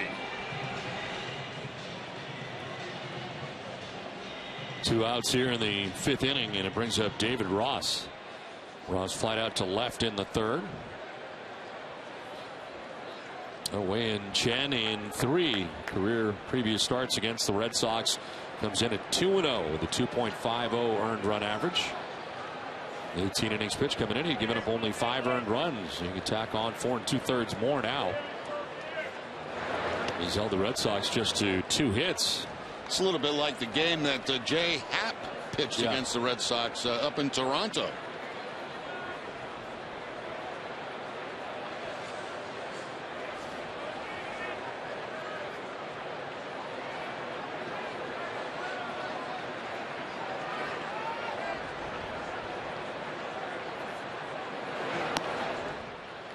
Falls behind Ross, 2-0. A tough start to his major league career. First batter he faced was Derek Jeter. He gave up a home run to Jeter April 10th at Camden Yards. So right out of the gate, tough start, but boy, he has settled in. And as you mentioned, very good success against the Red Sox. Guy who went through Tommy John surgery. Missed all of 06 and 07.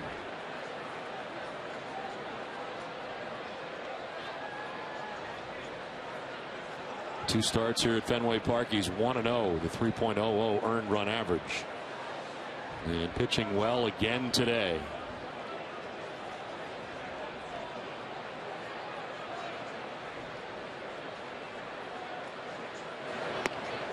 Ball 3, 3-0.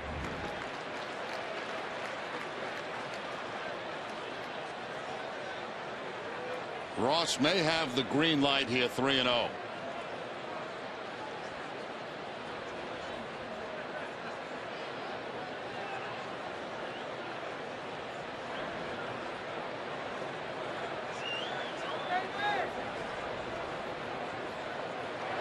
He does, and fouls it away.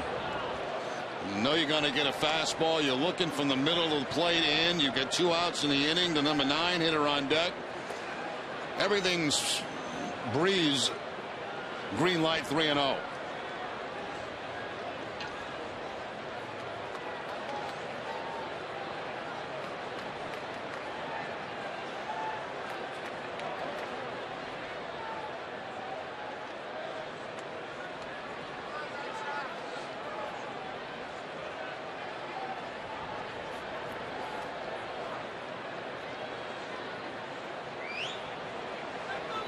So 3-1 now to Ross with a runner at first and 2 down. And a swing and a miss. Excellent pitch by Chen. Once again in that fastball count, but he doesn't get it. He gets the changeup instead. And has Ross reaching for it.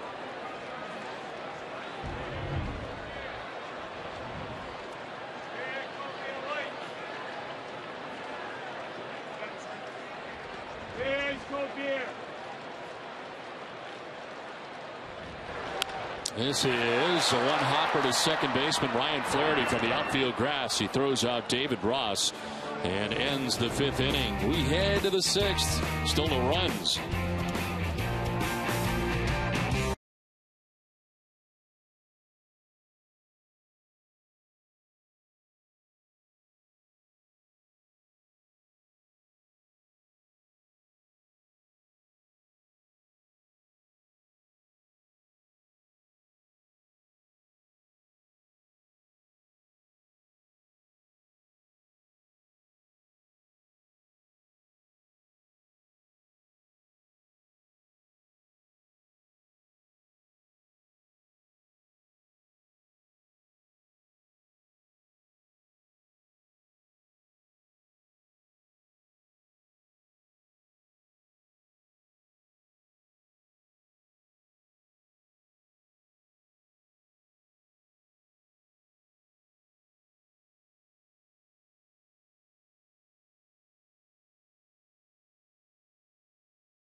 Sox game at Fenway Park is a perfect place for your next outing.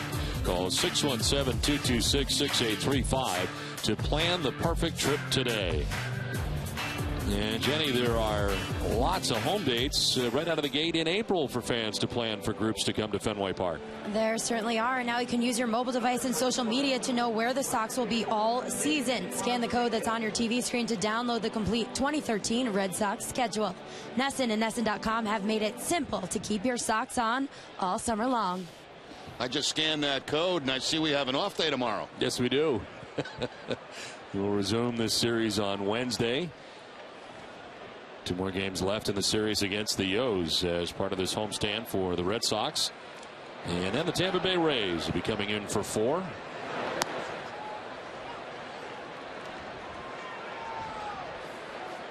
Well, here in the top of the 6th inning, it's 3, 4, and 5 for the O's. Nick Markakis, Adam Jones, and Chris Davis expected to bat in the inning.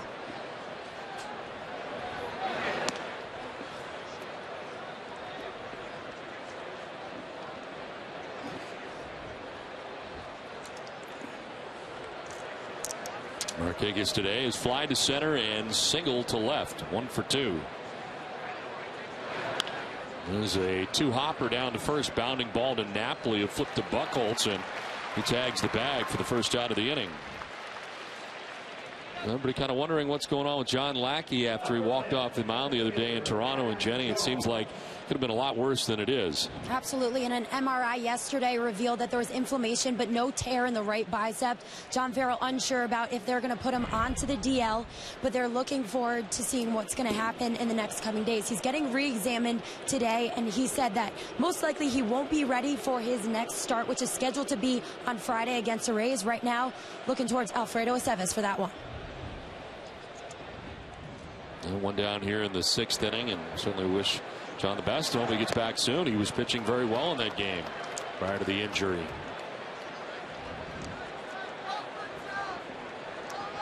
Had a chance to chat with him briefly in the clubhouse this morning, and felt pretty good about things. He had no idea how long it was going to be, obviously, but as long as there was no tear, that's certainly a good sign. You see the numbers for him prior to walking off the mound in Toronto, kind of holding that arm and biceps area. Adam Jones fouls it off to the right, out of play. And both teams have combined for just 5 hits today. Baltimore's got 3. Boston has 2. Jones does not have a hit today. He's flied out and struck out.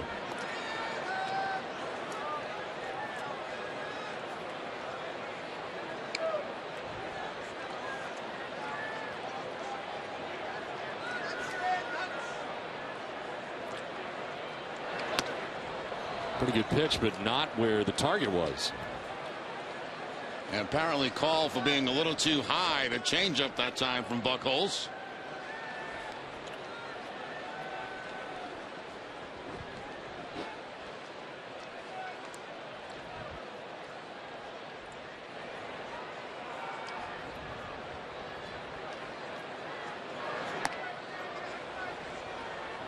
Full count now to Adam Jones, with Chris Davis waiting on deck. Orioles batting here in the top half of the 6th inning. A scoreless game on this home opener for the Red Sox.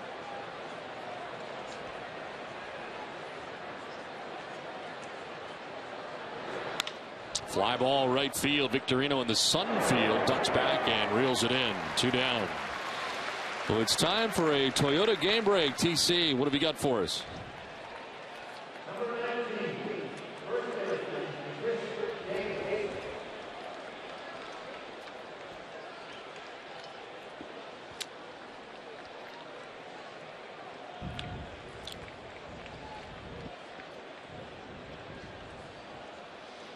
All right, Tom, be looking forward to that. And 2 outs here in the top half of the 6th inning. Chris Davis has walked twice. Buchholz's been very careful in dealing with him as he deals with the pitch outside. Red Sox into the shift on the right side again, with Dustin Pedroia ducking back to short right field.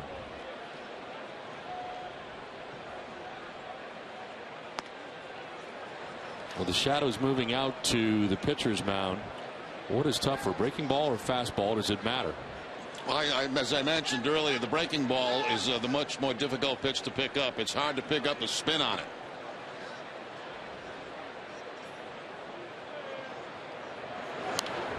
Davis fouls it off to the left. I don't think they're quite in that danger zone right now, though.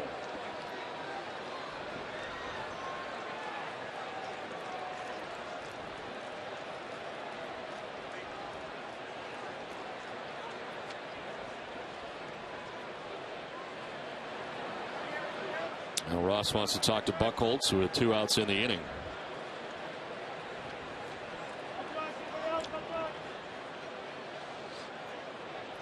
You were mentioning Don being on the field prior to the ball game, and I was in the Red Sox dugout. You know, a very loose group in the dugout, and it was, you know, you expect the guys to be nervous for opening day, but Red Sox were very relaxed prior to the ball game today. And that's sort of the way it's been all season so far. And they have played like a relaxed group so far. Kind of the pressures that were there last year seem to be gone, and so many new faces, even the guys that are returning. They have a new lease on life and a very good start on the road in New York and Toronto, and trying to keep it going.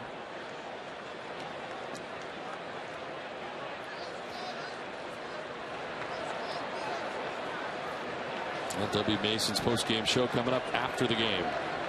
2-2. That's in there for strike 3.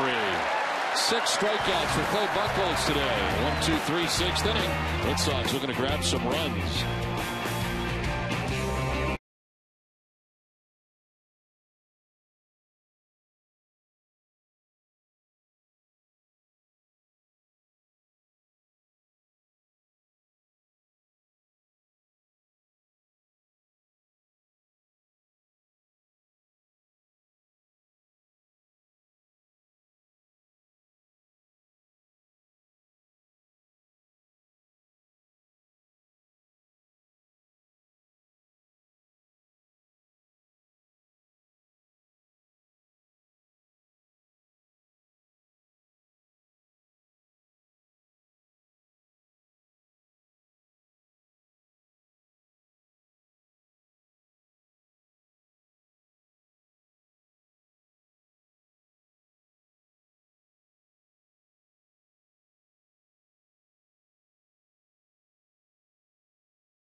Back at Fenway Park, no score. Well pitched on both sides. Wei-In Chen for the Orioles and Clay Buchholz for the Red Sox on this opening day from Fenway Park. And the Red Sox coming to bat in the bottom of the 6th inning. It'll be Jose Iglesias, Jacoby Ellsbury, and Shane Victorino to bat in the inning.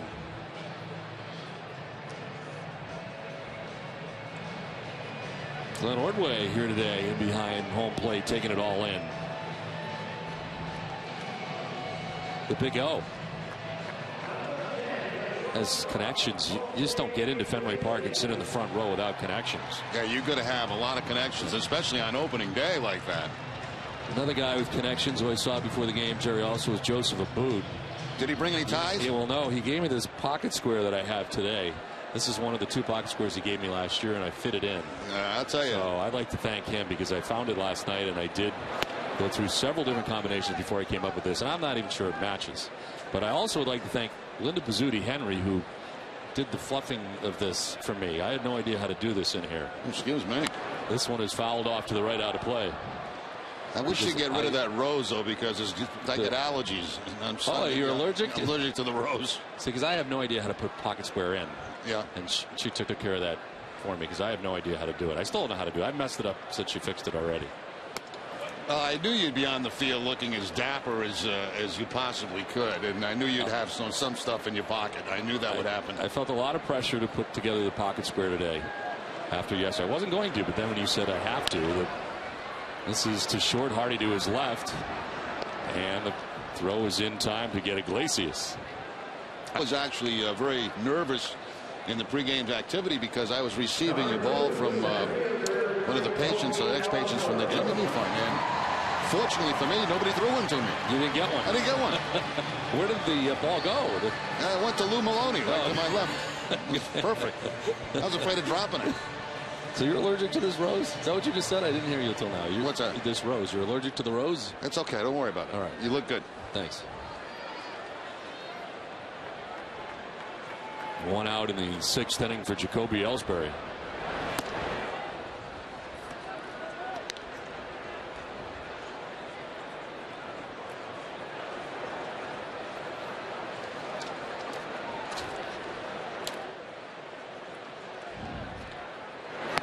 That is outside.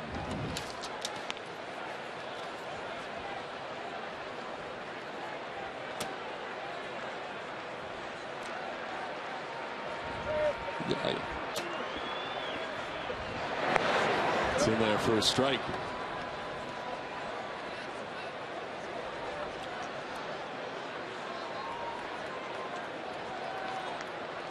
And Wei Chen has one out here in the 6th inning.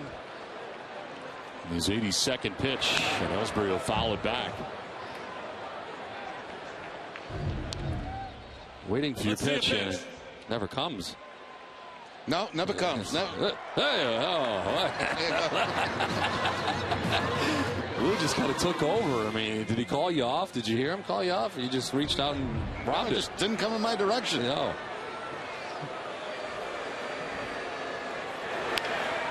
To center field, Adam Jones, a step or two to his right, 2 down. And 4 in a row retired by Chen. Well, this is the pocket square. Linda Bizzuti Henry helping me out with the pocket square. I have no idea how to work. John says he doesn't like wearing them, and he said that Linda likes them. So I'm explaining this now, that I don't know what to do with it. And then she took care of everything. So John appreciated that. I appreciated that. Took it right out of your pocket. What I had didn't work. No. And it was clear that it needed to be fixed.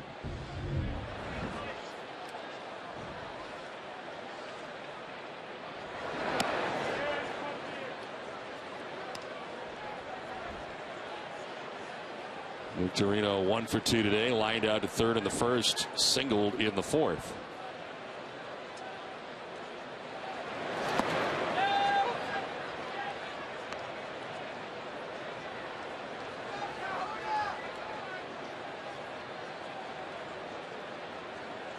There's 2 hits for the Red Sox. Victorino with 1, Nava the other.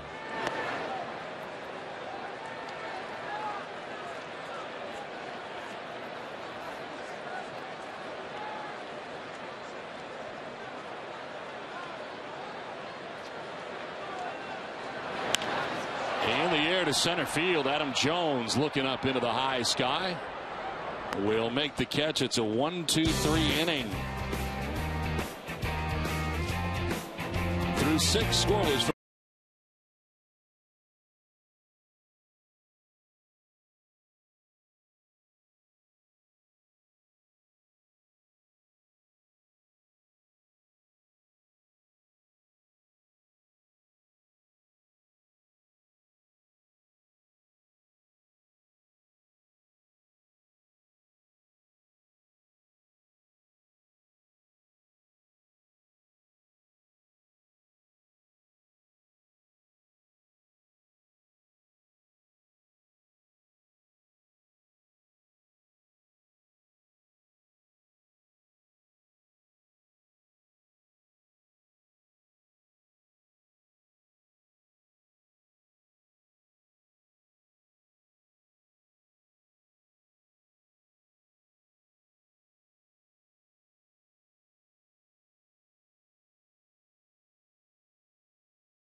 A home opener for the Red Sox. We've looked back at many of the big ones over the years and go back to 1998. Red Sox trailing the game 7-0, and they come back. Mo Vaughn with a grand slam as the Red Sox with the victory, and a great home opener back here in 1998.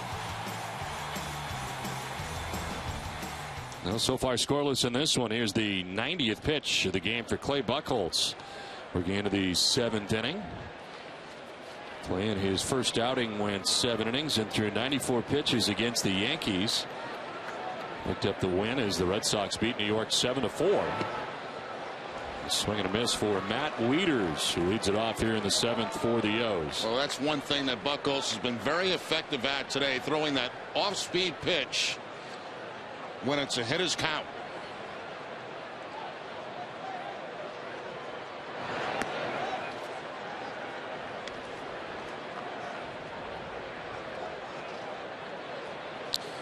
The Ace ticket pitching line is 6+, 3 hits, no runs, 3 walks, and 6 Ks for Clay Buchholz. This one fouled off to the left, out of play.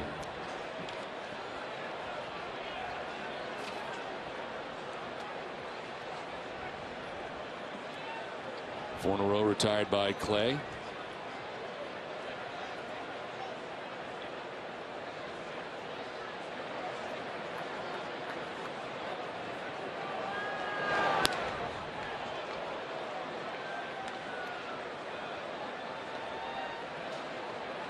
Wieters, Hardy, and Flaherty featured in the inning for the O's. 6, 7, and 8 for Baltimore.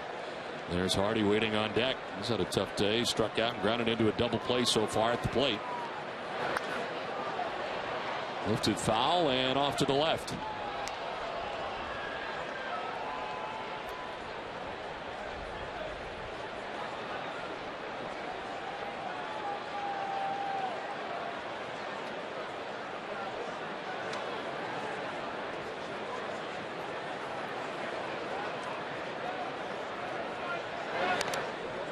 This one fouled off the home plate umpire, Eddie Hickox.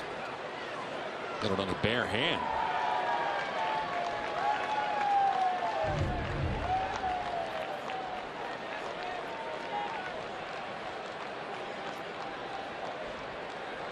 Just on the fingertips.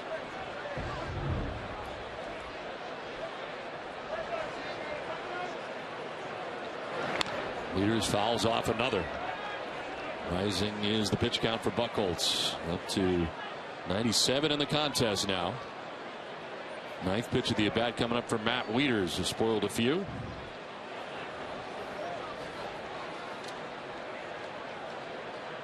Wieters in his first 2 at bats saw 4 pitches combined. Here's pitch number 9. And he'll take the walk, leadoff walk here for the Orioles. 4th walk given up by Buchholz on the day. Well, Nessa Daily brings you everything you need to know about the day in sports tonight at 10 p.m. A fabulous day for the New England sports fan is on tap with the Bruins and Sox both playing. So be sure to tune in for exclusive interviews and breakdowns from here at Fenway and also from the Garden. Nessa Daily tonight at 10 p.m. And the Bruins trail the Canadians by 3 points in the division. J.J. Hardy, the batter, 0 for 2. As he takes strike 1. Koji Uehara is up in the pen. First action we have seen from the bullpen today. Uehara has worked 2 innings so far in a Red Sox uniform and thrown just 14 pitches.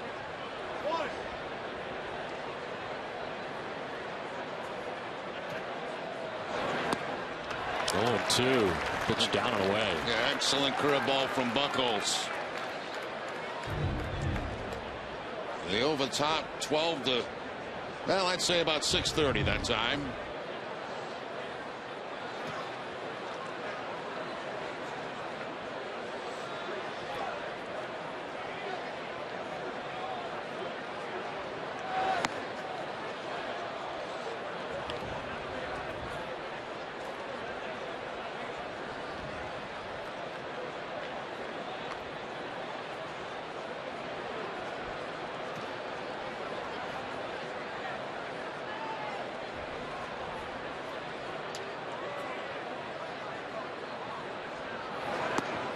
Strike 3 call.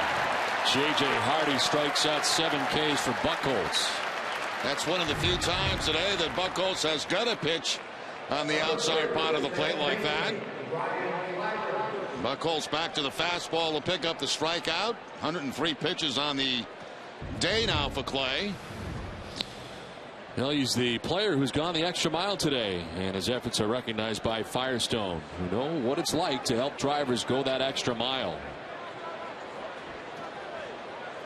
1 on, 1 out. Ryan Flaherty, the batter. Happily holding on Wieters at first base. Here's a fly ball down the left field line that is going to make its way foul.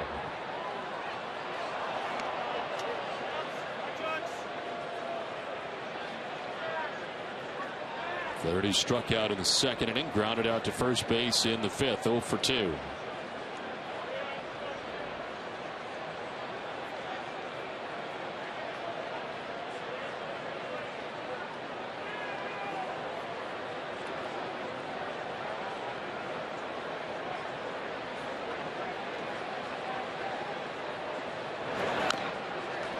Fouled at the plate, and it's 0-2. Nice to stay. The Red Sox have had to play outdoors this season. It was cold in New York, especially for the night games. The opening day game was pretty good till the end when it got very cold. That wind shifted. Then, of course, 3 games in the Dome in Toronto. Just beautiful today here at Fenway.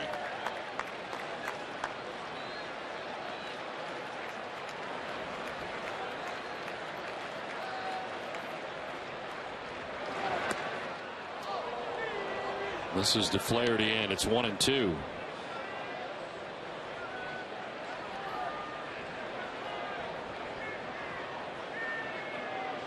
Good look from the monster seats today on this opening day at Fenway Park.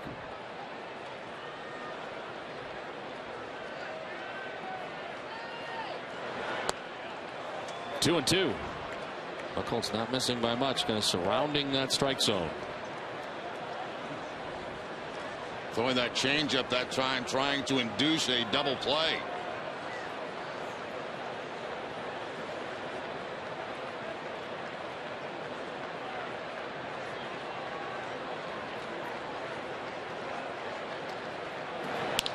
On the ground right side, Pedroia knocks it down. He's got time to recover and goes underhanded to get the out at first base. And Ryan Flaherty, as Wieters takes second base and gets into scoring position. Just the second runner to get to second base in the game for the Orioles. Yeah, Pedroia bobbling that one and has to go to first base, and that could be a big play because all of a sudden there's a man in second base in scoring position.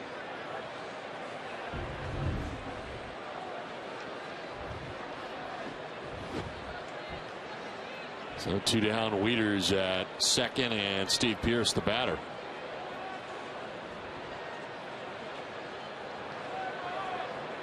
Only second at bat of the day with a runner in scoring position. The Orioles are 0 for 1. The Red Sox have not had one.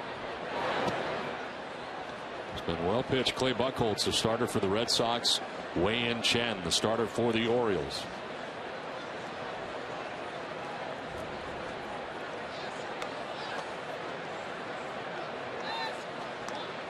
Chen's at 87 pitches through the first 6 innings.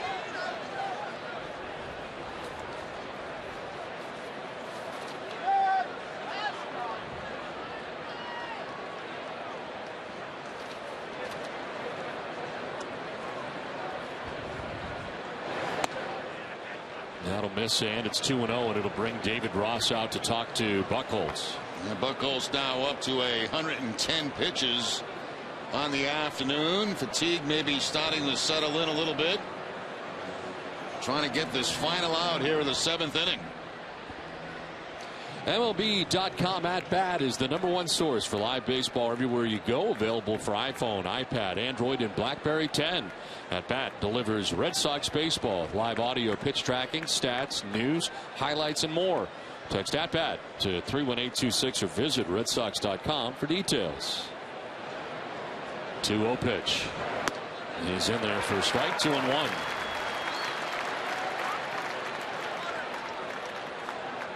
I highly recommend the At Bat app if you have an iPad. It's outstanding. HD quality video. You're missing out, Jerry. Don't have one. I know, you need one. You can watch any game anytime. This is fouled off to the right, out of play. I'm watching the game I want to watch right now, Don. But what about later? You feel like watching another game? Okay, Not I want to likely. watch Red Sox baseball. The Yankees play tonight. I don't care. Against Cleveland. It's okay. Home opener for Cleveland. Let them play. Buchholz trying to get out of this jam. Royals threatening in the top of the 7th with 2 outs and Wieters at second. Pierce strikes out. Just waved at that. 8th strikeout for Buchholz. A strong 7-8 for Clay. No score.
The newly founded Jimmy Fun Chorus, who did the national anthem here at Fenway Park prior to the home opener, also doing God Bless America.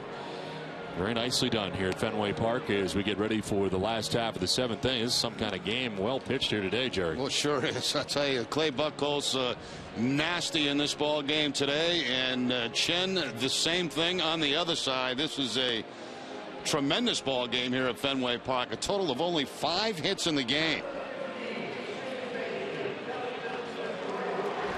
Be sure to get caught up on everything you need to know about the Sox before every game this season with the Red Sox Game Day Live presented by DCU. Since pregame coverage of the Sox begins an hour before every game, DCU, Digital Federal Credit Union, banking the DCU way. Wei-Yin Chen, bottom of the 7th inning. Dustin Pedroia takes a look at strike 1. On the other side, Clay Buchholz, 113 pitches. Only twice did he go beyond 113 pitches all of last season. And today, 113 pitches through 7 for Buchholz. Red Sox are trying to get a run for him here in the bottom of the 7th inning. Pedroia has grounded out and walked today against Wei-Yin Chen.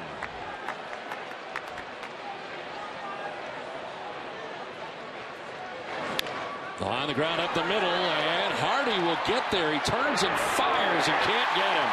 But a nice play by Hardy just to get there at all. Yeah, Hardy shows great range on this going up the middle, but too much speed by Dustin Pedroia. Hardy on the outfield grass in center field has a spin around, make the throw, but not in time. Pedroia hustling down the line and making the safe call himself.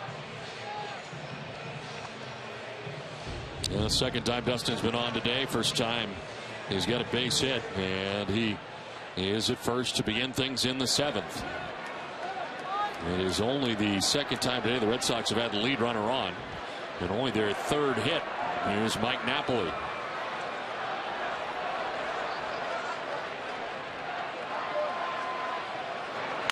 Napoli to left field down the line. It is hooking foul into the seats.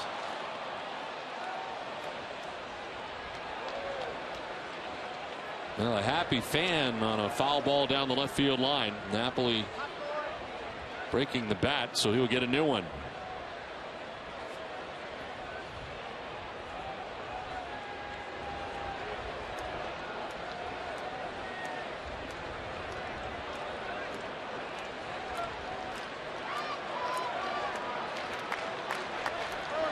So Napoli another chance here, 0 for 2 today. Flat out to center in the 2nd inning, grounded into a double play in the 4th.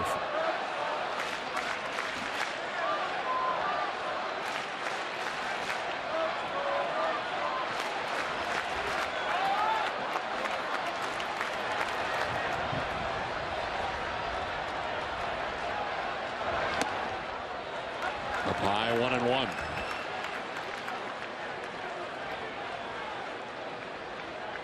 Well, Napoli was so tough on Red Sox pitching over the years. Had great success against Boston pitching, and now a member of the Red Sox.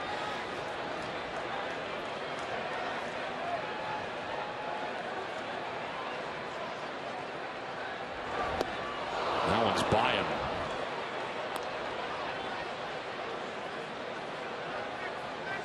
Trying to keep that ball upstairs on Napoli. A couple of high fastballs. And by high, I mean just above the belt.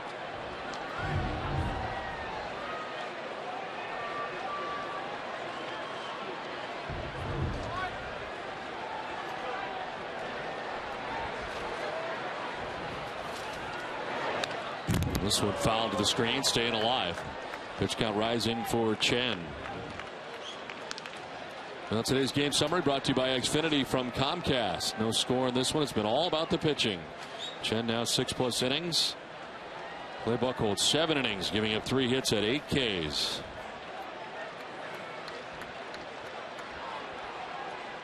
Lead runner on here in the 7th for Dustin Pedroia, who's at first base, and Mike Napoli, who's waiting on a 1-2 pitch. 2-2.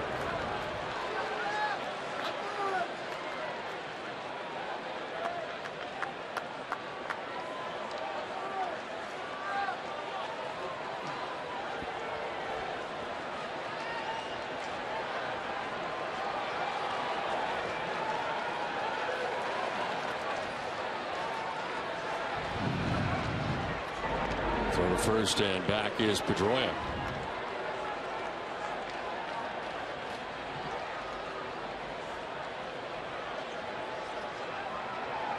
Chris Davis holding on. Pedroia at first base.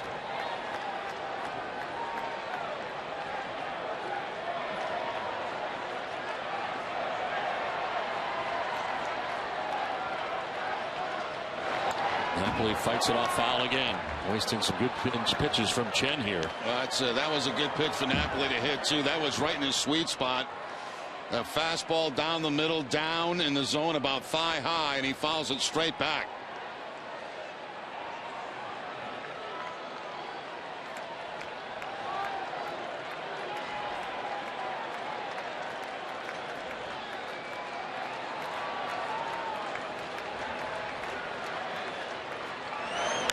Napoli on the breaking ball drives one to deep center field. Adam Jones going back at the wall. That ball is off the wall.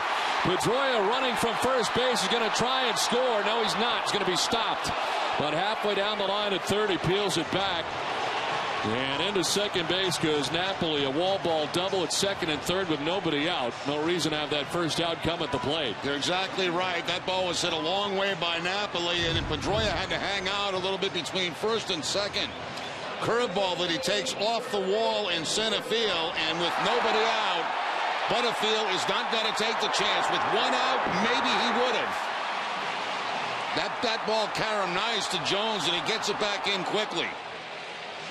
Butterfield way down the line, holding him up, and I think that's the correct call to make, especially with nobody out.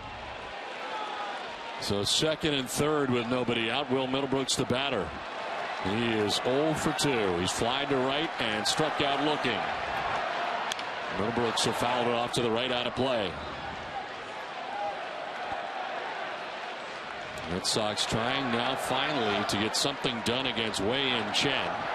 It is the first time in the game they've had a base runner at third base against Chen. Infield playing back too with nobody out. Scoreless game, 7th inning. Middlebrooks fouls it off to the right, down 0-2. Well, what a day yesterday for Will Middlebrooks. The 3-home run performance, almost at his 4th yesterday, but the day you dream about. One of the opposite field and pulling one and sending one out to center field as part of his 3-home run attack.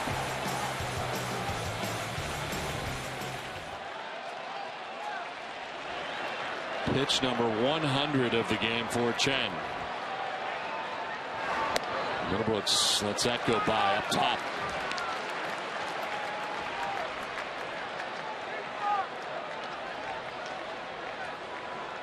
Single game team record 14 total bases. Almost had 18 total bases yesterday, about 4 feet shy. 1-2 is fouled off again. Now good pitch to waste by Middlebrooks right there. It's kind of a borderline strike, up and away, and Middlebrooks has to swing at it and fouls it off. Meager Insurance is the proud sponsor of the Amica Pit Zone.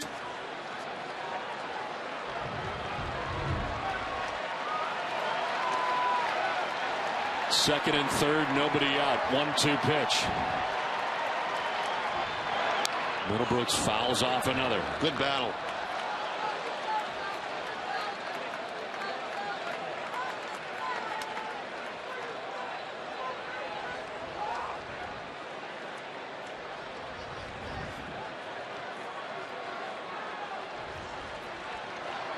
Tommy Hunter, right-hander, up in the pen. Former starter working out of the pen. 1-2 pitch coming to Middlebrooks. And that's up and away. 2-2. Now Chen may be tiring a little bit. 103 pitches for Chen on the afternoon. Pedroia at third base. Napoli at second base. 2-2 pitch. Middlebrooks strikes out. Chen comes back to get him. Big strikeout for Chen, 1 down. And he comes with a changeup too that completely fooled and surprised Middlebrooks. That ball well off the outside corner, but the changeup and no contact. Now with 1 out, it looks like they're going to bring that infield in. A few more steps than they were. They were back with nobody out. Now with the 1 out, they come in about halfway. Daniel Nava's been on twice today. Walked in the second, singled in the 5th. Ball 1. If I was to guess here, Don, I would say they'll be sending Pedroia on contact with the 1 out. Any ground ball to the infield, he'll probably be going.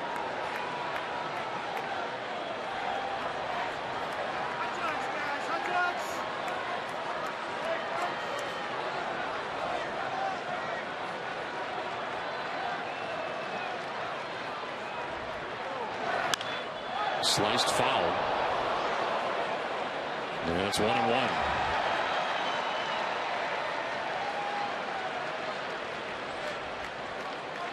Daniel Nava here in a big spot late of the 7th inning with second and third and 1 out.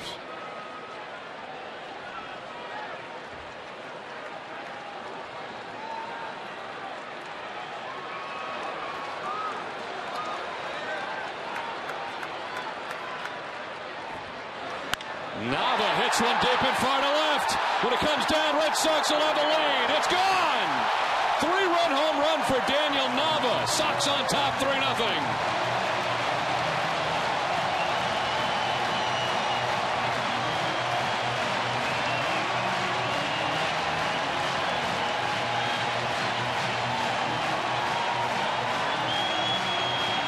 Daniel Nava has had quite a day. A walk, a single, and now the big 3-run blast. Fastball, middle in, Nava, monster seats.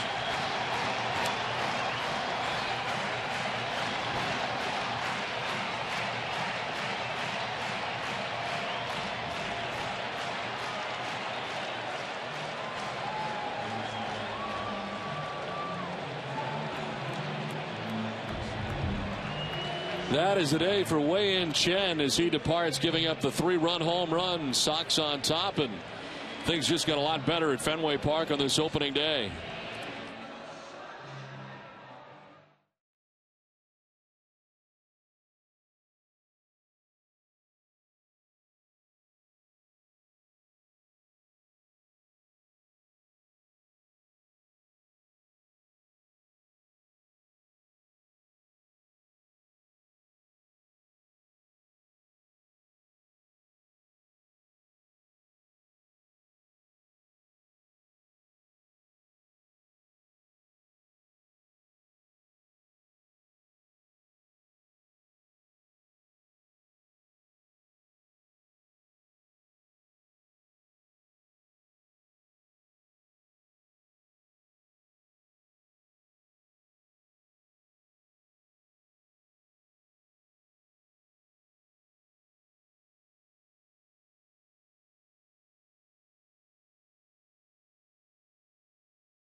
One swing of the bat by Daniel Nava. It's the Red Sox 8th home run of the season. First today. And with it, Hess donates another $500 for the pediatric trauma program at Children's Hospital Boston, bringing the season total to $2,500. Hess and Hess Express committed to helping the cause.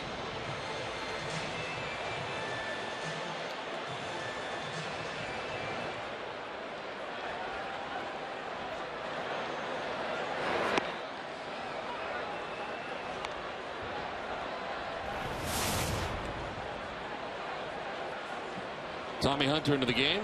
He lost against the Rays in an inning of work coming out of the pen for the Orioles. This one chopped to third as Machado backs up a step and fires to first to retire.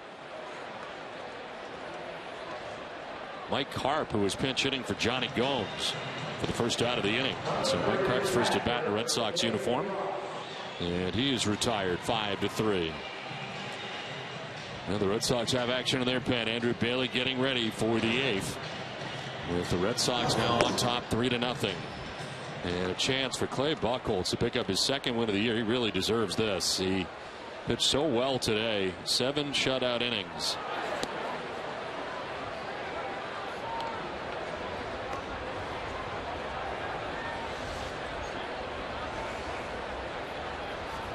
Ends up striking out 8 batters. He walked 4. Not only 3 hits, not giving up a hit since the 3rd inning. David Ross fouls off a pitch, 1-1. We talked so much during spring training that John Lester's got to be good, Clay Buchholz got to be good, and they both have been terrific. Have been outstanding in both starts that they've both made, and in their second starts better than their first starts.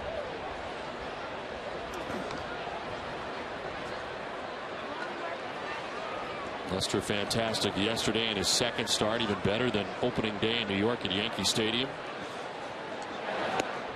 Ross with a swing and a miss, 2-2.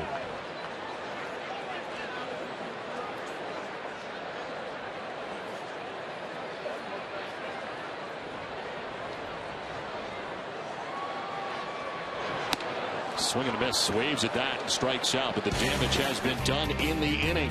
3-run home run by Daniel Nava. Red Sox lead at 3-0.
Is brought to you in part by Southwest Airlines and by Subaru of New England. 3-0. Red Sox have the lead over the Orioles as we head to the top half of the 8th inning. Today's call to the bullpen is brought to you on Nesson by your New England Ford dealers. Andrew Bailey into the game for the Red Sox, first out of the pen after 7 shutout innings from Clay Buchholz. Third appearance of the year for Bailey. He's not given up a run in an inning into third. 1 hit, walking 2 Ks, and has settled into this 8th inning job as he has a 3-run advantage coming in, and will be facing the top of the Orioles order, and Nate McLouth, Manny Machado, as well as Nick Markakis expected here in the top half of the 8th.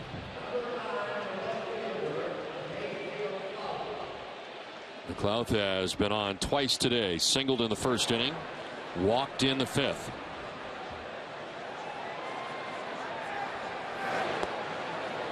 In there for strike 1.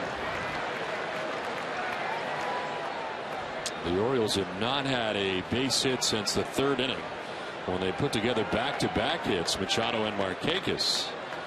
Then Adam Jones struck out to end the 3rd inning. That was one of the best strikeouts of the day, too, from Clay Buchholz. He was behind Adam Jones. He kept throwing him changeups, cutters, put him away with a curveball. Beautiful pitching performance. That's strike 2.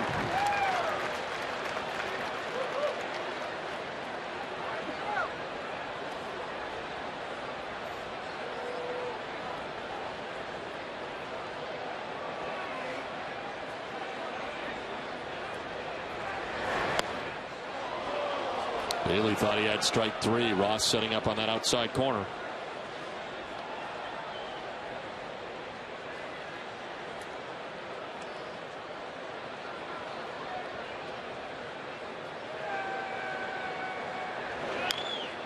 Jams him inside, fouled off. Line on Buchholz today, 7 innings, 3 hits, no runs. He walked 4 and struck out 8. Chance to get his 2nd win of the year without a loss. Manny Machado on deck for the Orioles.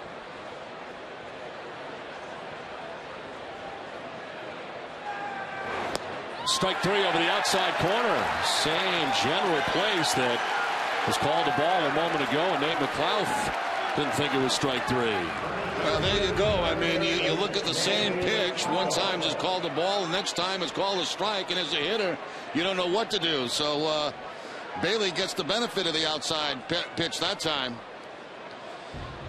Safeco Insurance, let's take a look at the road ahead for the Red Sox as they are home against Baltimore after a day tomorrow off, and then Wednesday and Thursday. Pitch is outside for ball one. Then Tampa Bay is here for 4, beginning on Friday night through Monday, and the Red Sox will go to Cleveland for 3, and Kansas City, Oakland, and Houston to wrap up the month, and a lot of home games here for the Red Sox in the month of April.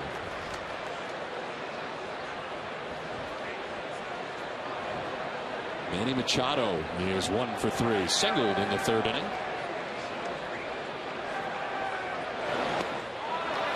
Strike 2.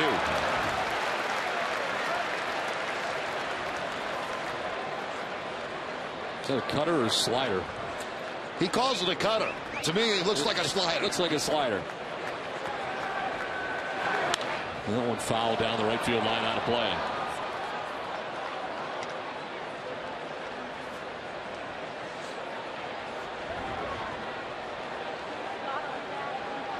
Able to strike out McLeod to begin the 8th inning. A ball and 2 strikes to Manny Machado.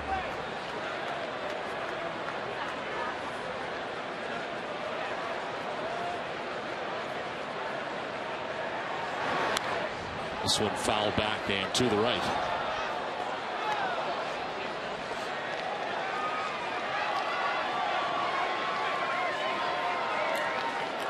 Well, the bullpen has been terrific for the Red Sox out of the gate. It appeared to be one of the strengths coming out of spring training, and so far it has continued to be so. He went around, says open umpire Ed Hickox. Back-to-back strikeouts for Bailey, and Machado didn't think so. 2 down. They've had 2 angry Orioles here in the first 2 batters of the 8th inning. McLeod didn't like his pitch. And the swing call right there on Machado. He wants from the outs, get first base. And Hickox makes the call. Wind picking up here at Fenway, blowing in at the moment with 2 outs in the 8th. Nick Markakis, the batter, a 1 for 3 day. Strike 1. Right now, Ace Ticket has special savings on all Red Sox games. Visit Ace Ticket for great seats at the lowest prices. Ace Ticket also has your seats for all of this summer's hottest concerts. Visit Ace Ticket or call 1-800-MY-SEATS. Liner to center. Ellsbury coming in and over to make the catch that ends the inning. Bailey has a 1-2-3-8. Red Sox have a 3-0 lead.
Sox get a save. CVS Pharmacy will make a donation to Boston Children's Hospital as they aim for a goal of $25,000 in donations this season. Now we head to the bottom of the 8th inning back at Fenway Park, 3-0. The Red Sox have the lead.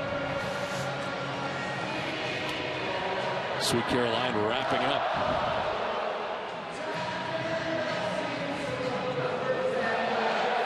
And today, our AT&T Twitter questions, and it's time now to take a look at our best AT&T tweets of the day sent to us by you, the fans. Marathon Monday can certainly compete with the excitement of the Sox home opener. One thing better than opening day is your first ever Sox game as a kid. And as far as experience, the atmosphere of the Winter Classic at Fenway was incredible. Last half of the 8th inning, Jose Iglesias leading it off against Tommy Hunter. Hunter got the final 2 outs of the 7th inning and now starts the bottom of the 8th. Iglesias looking for his first hit of the day. He's flied out to left and bounced to short.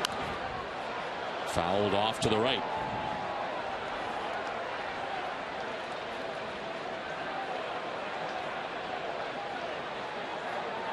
First game that Iglesias has not had a hit so far on the season.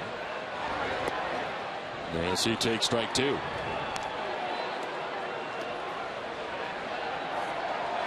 Red Sox closer getting warm in the pen. Joel Hanrahan. Late protective swing.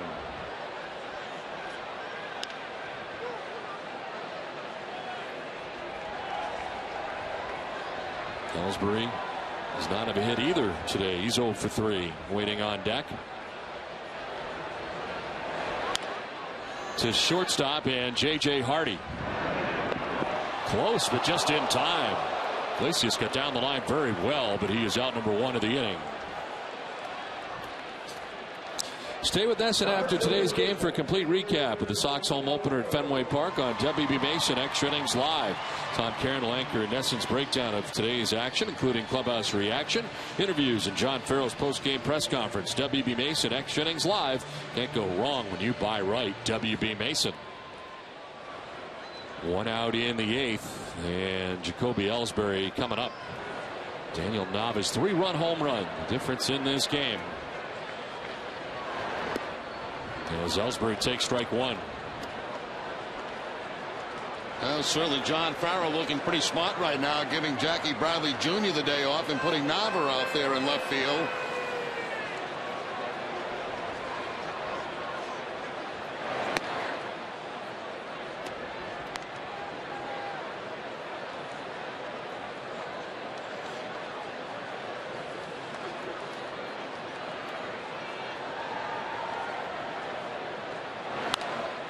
Fouled off to the left, out of play.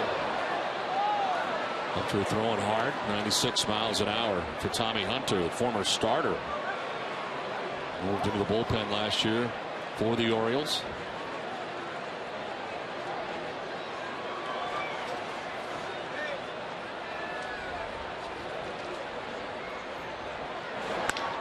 Right side to Flaherty. Throws out Ellsbury, and there are 2 outs in the 8th. Beth Israel Deaconess Medical Center, the official hospital of the Boston Red Sox, never forgets that before you're a patient, you're a person. Beth Israel Deaconess, human first. Learn more at bidmc.org/human first. 2 outs in the 8th inning, and Shane Victorino, the batter, he is 1 for 3 today, singled in the 4th inning. High fly ball for Victorino, sending Markakis back towards the track to make the catch that ends the inning. And down in order go the Red Sox. We head for the 9th. Boston on top 3-0.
Our Coors Light Refresherator. We look into the Sox bullpen today. And the numbers for Joel Hanrahan.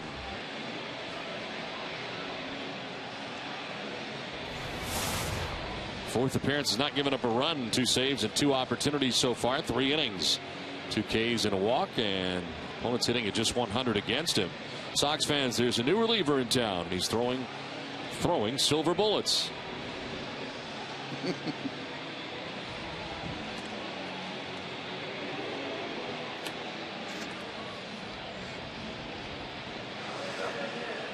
So Andrew Bailey goes 1 inning and strikes out 2.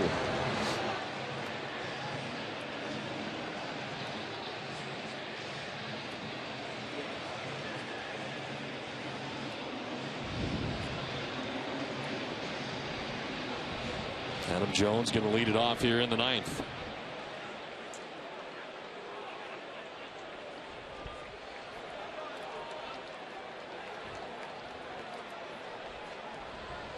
Jones is 0 for 3. He's flied to right twice and struck out.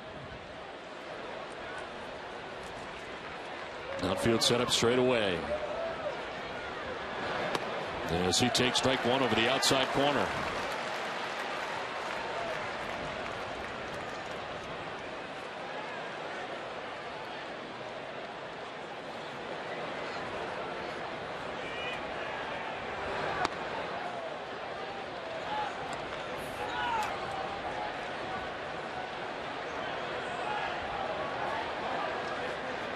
Jones now, Davis expected, then Wieters here in the inning. It's 3, 4, and 5 for the Orioles. The 1-1.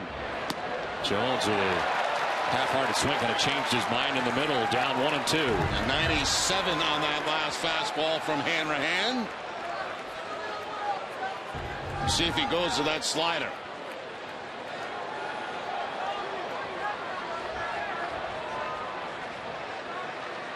Looks like fastball again. And it's driven in the air to deep left field. Nava going back, looking up, and that ball is gone into the monster seats.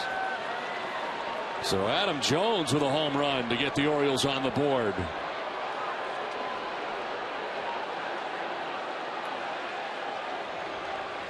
Well, had a bad swing at the fastball before that. They try the fastball again.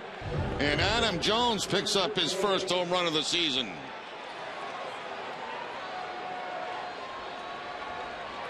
It was 11th career home run against Boston, and that went into the first row of the monster seats.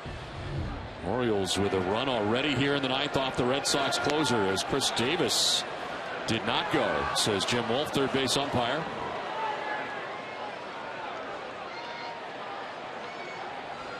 Davis has been on twice today, a walk in the 2nd, a walk in the 4th, struck out in the 6th. Shift is on and is knocked down by Napoli. He will flip to Hanrahan for the out, 1 down. Job by Hanrahan to get over there in a hurry. Yeah, that ball was a bullet to Napoli, and his catching skills came into effect there. Just try to block it. And that's exactly what he does. Fortunately for him, it rolls toward the first base bag, and he's able to get Hanrahan, who's covering the bag, the baseball.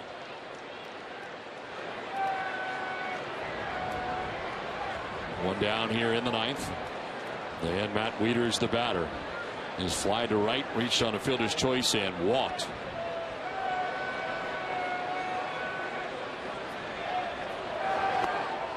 Wieters takes ball 1. 0 for 2 in his career against Hanrahan with 2 strikeouts.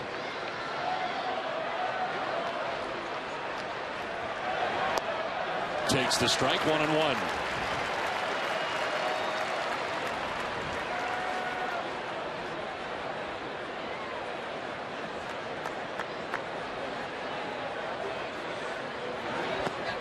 Strike 2. There's the slider from Hanrahan, the first one he's featured so far.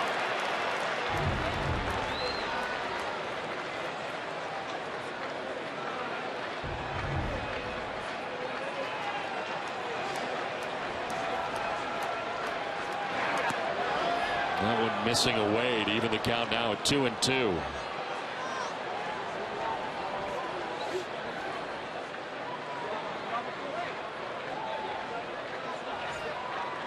Matt Wieters batting with 1 out, bases empty, a run already in. And he waves at that, strikes out. First K for Hanrahan, 2 down in the 9th. 99 on that last fastball with a little bit of a tail on it. Going away from Wieters.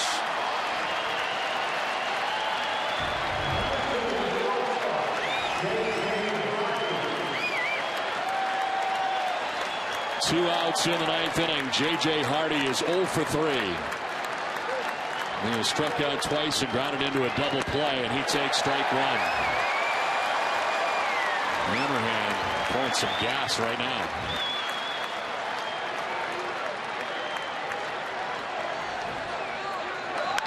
In the air to left field. Nava going back, and this ball is going to be high off the wall. Nava plays the carom. His throw will go to second, and Hardy will slide in safely, and the Orioles will bring the tying run to the plate. Well, no quitting the Orioles here in the top of the 9th. A home run by Adam Jones. A slider to J.J. Hardy that he plants off that left field wall. And you're right, Don. The tying run coming to the plate for Baltimore.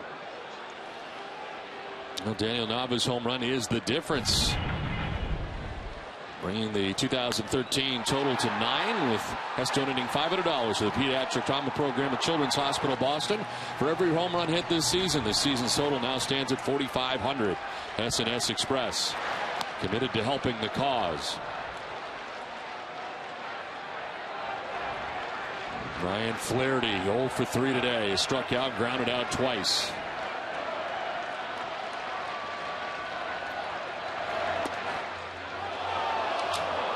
Two and 0, and another close pitch that Ed Hickox does not think is a strike. Now the count right now easily could be 0-2. Both pitches appear to be strikes.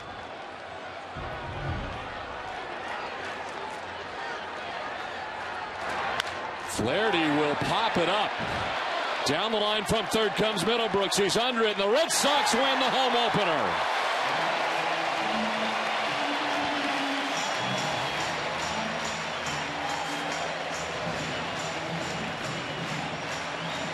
Now Daniel Nava the difference as the Red Sox win it 3-1. Bob's Discount Furniture will again donate $1,000 to the Jimmy Fund Radio Telethon for every Red Sox game saved this season. Today's save, Bob's donation total for the season is up to $3,000. Everybody saved money at Bob's Discount Furniture. Visit mybobs.com to learn more. So the Red Sox win the home opener. And TC, this was as good as it gets for the Red Sox.